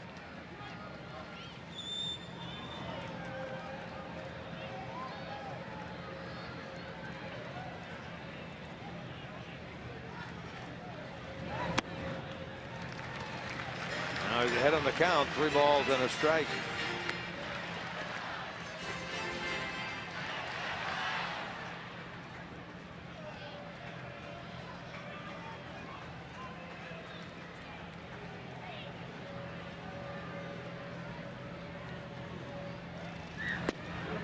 3-2. You know, not only is Aroldis Chapman throwing more breaking pitches to set up his fastball, but he's getting strikeouts with those off-speed pitches as well. Right here, he needs a strike.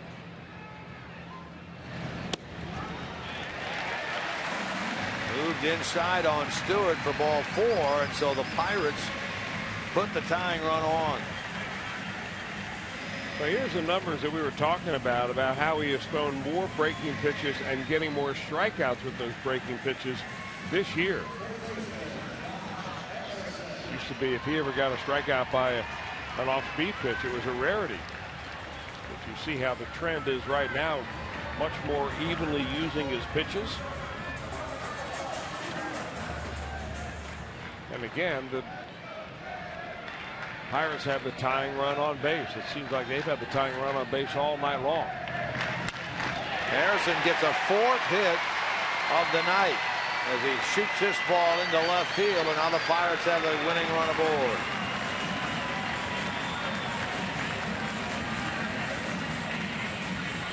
I think it's his first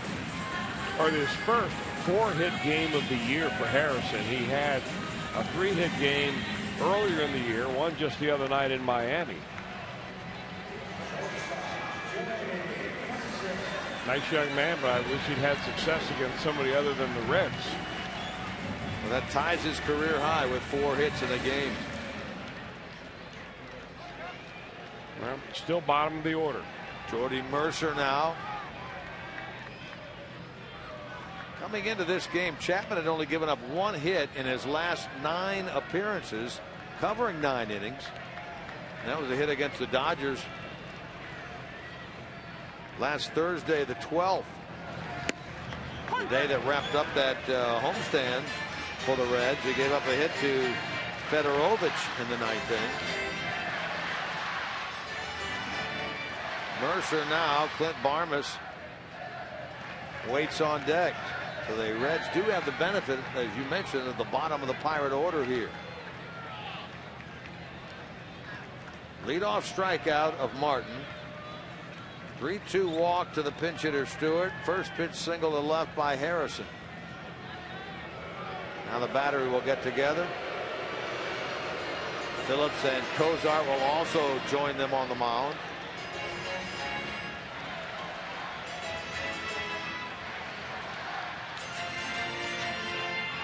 Reds led 1-0 after an inning, trailed 2-1 after 3, led 3-2 after 4, led 5-2 at the stretch. We're tied 5-5 after 7. Regained the lead again on the Frasier home run in the 9th. Now trying to protect that lead here in the bottom of the 9th.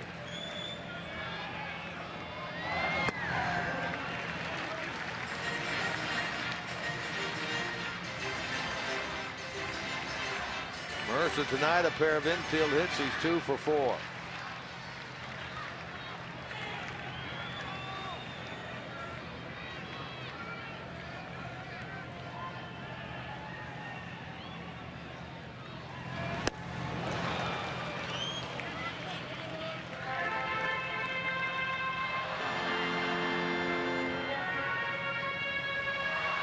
Now I'm not so sure Jody Mercer can even think what to look for right here. That last pitch, a slider. He's seen a 101 fastball.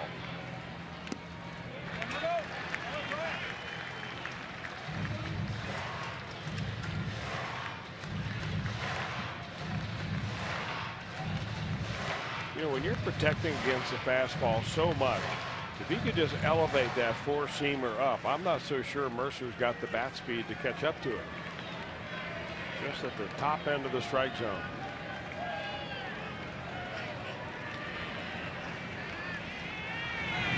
Got it. 2 strikeouts in the inning for Chapman. And now Clint Barmas walks to the plate with 2 on and 2 out.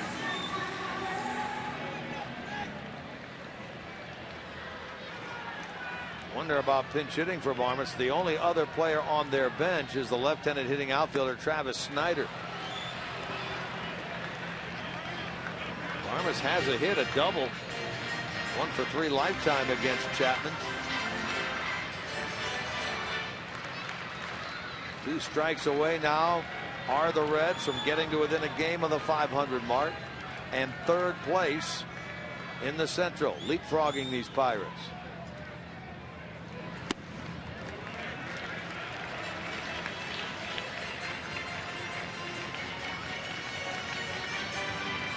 To hang on and win, they'd be 6-2 against this club. Other than the Cardinals, those teams ahead of the Reds are 5-2 against the Brewers. Could be 6-2 against this Pirates team.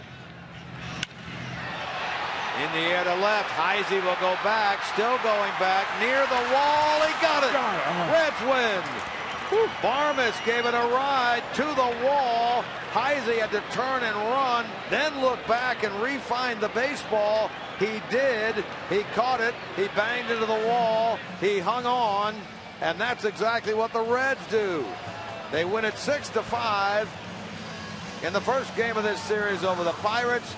And a heck of a play out there by Heisey. And you can bet for sure that Chapman appreciated that. Well, that's a good team win right there. A lot of guys contributed tonight. Chris Heisey, a game-saving catch against the left field wall. Barmes probably thought he had one, but the victory celebration line tonight belongs to the Reds. How about our John Morrell hot dog play of the game as Heisey gets the glad hand from his teammates. The very final play of this game. Barmes got an elevated pitch and hit it high and deep and to the wall, and Heisey made the catch. Our John Morrell hot dog play of the game turned in by Chris Heisey. Phillips happy, Cozart happy, Frasier happy.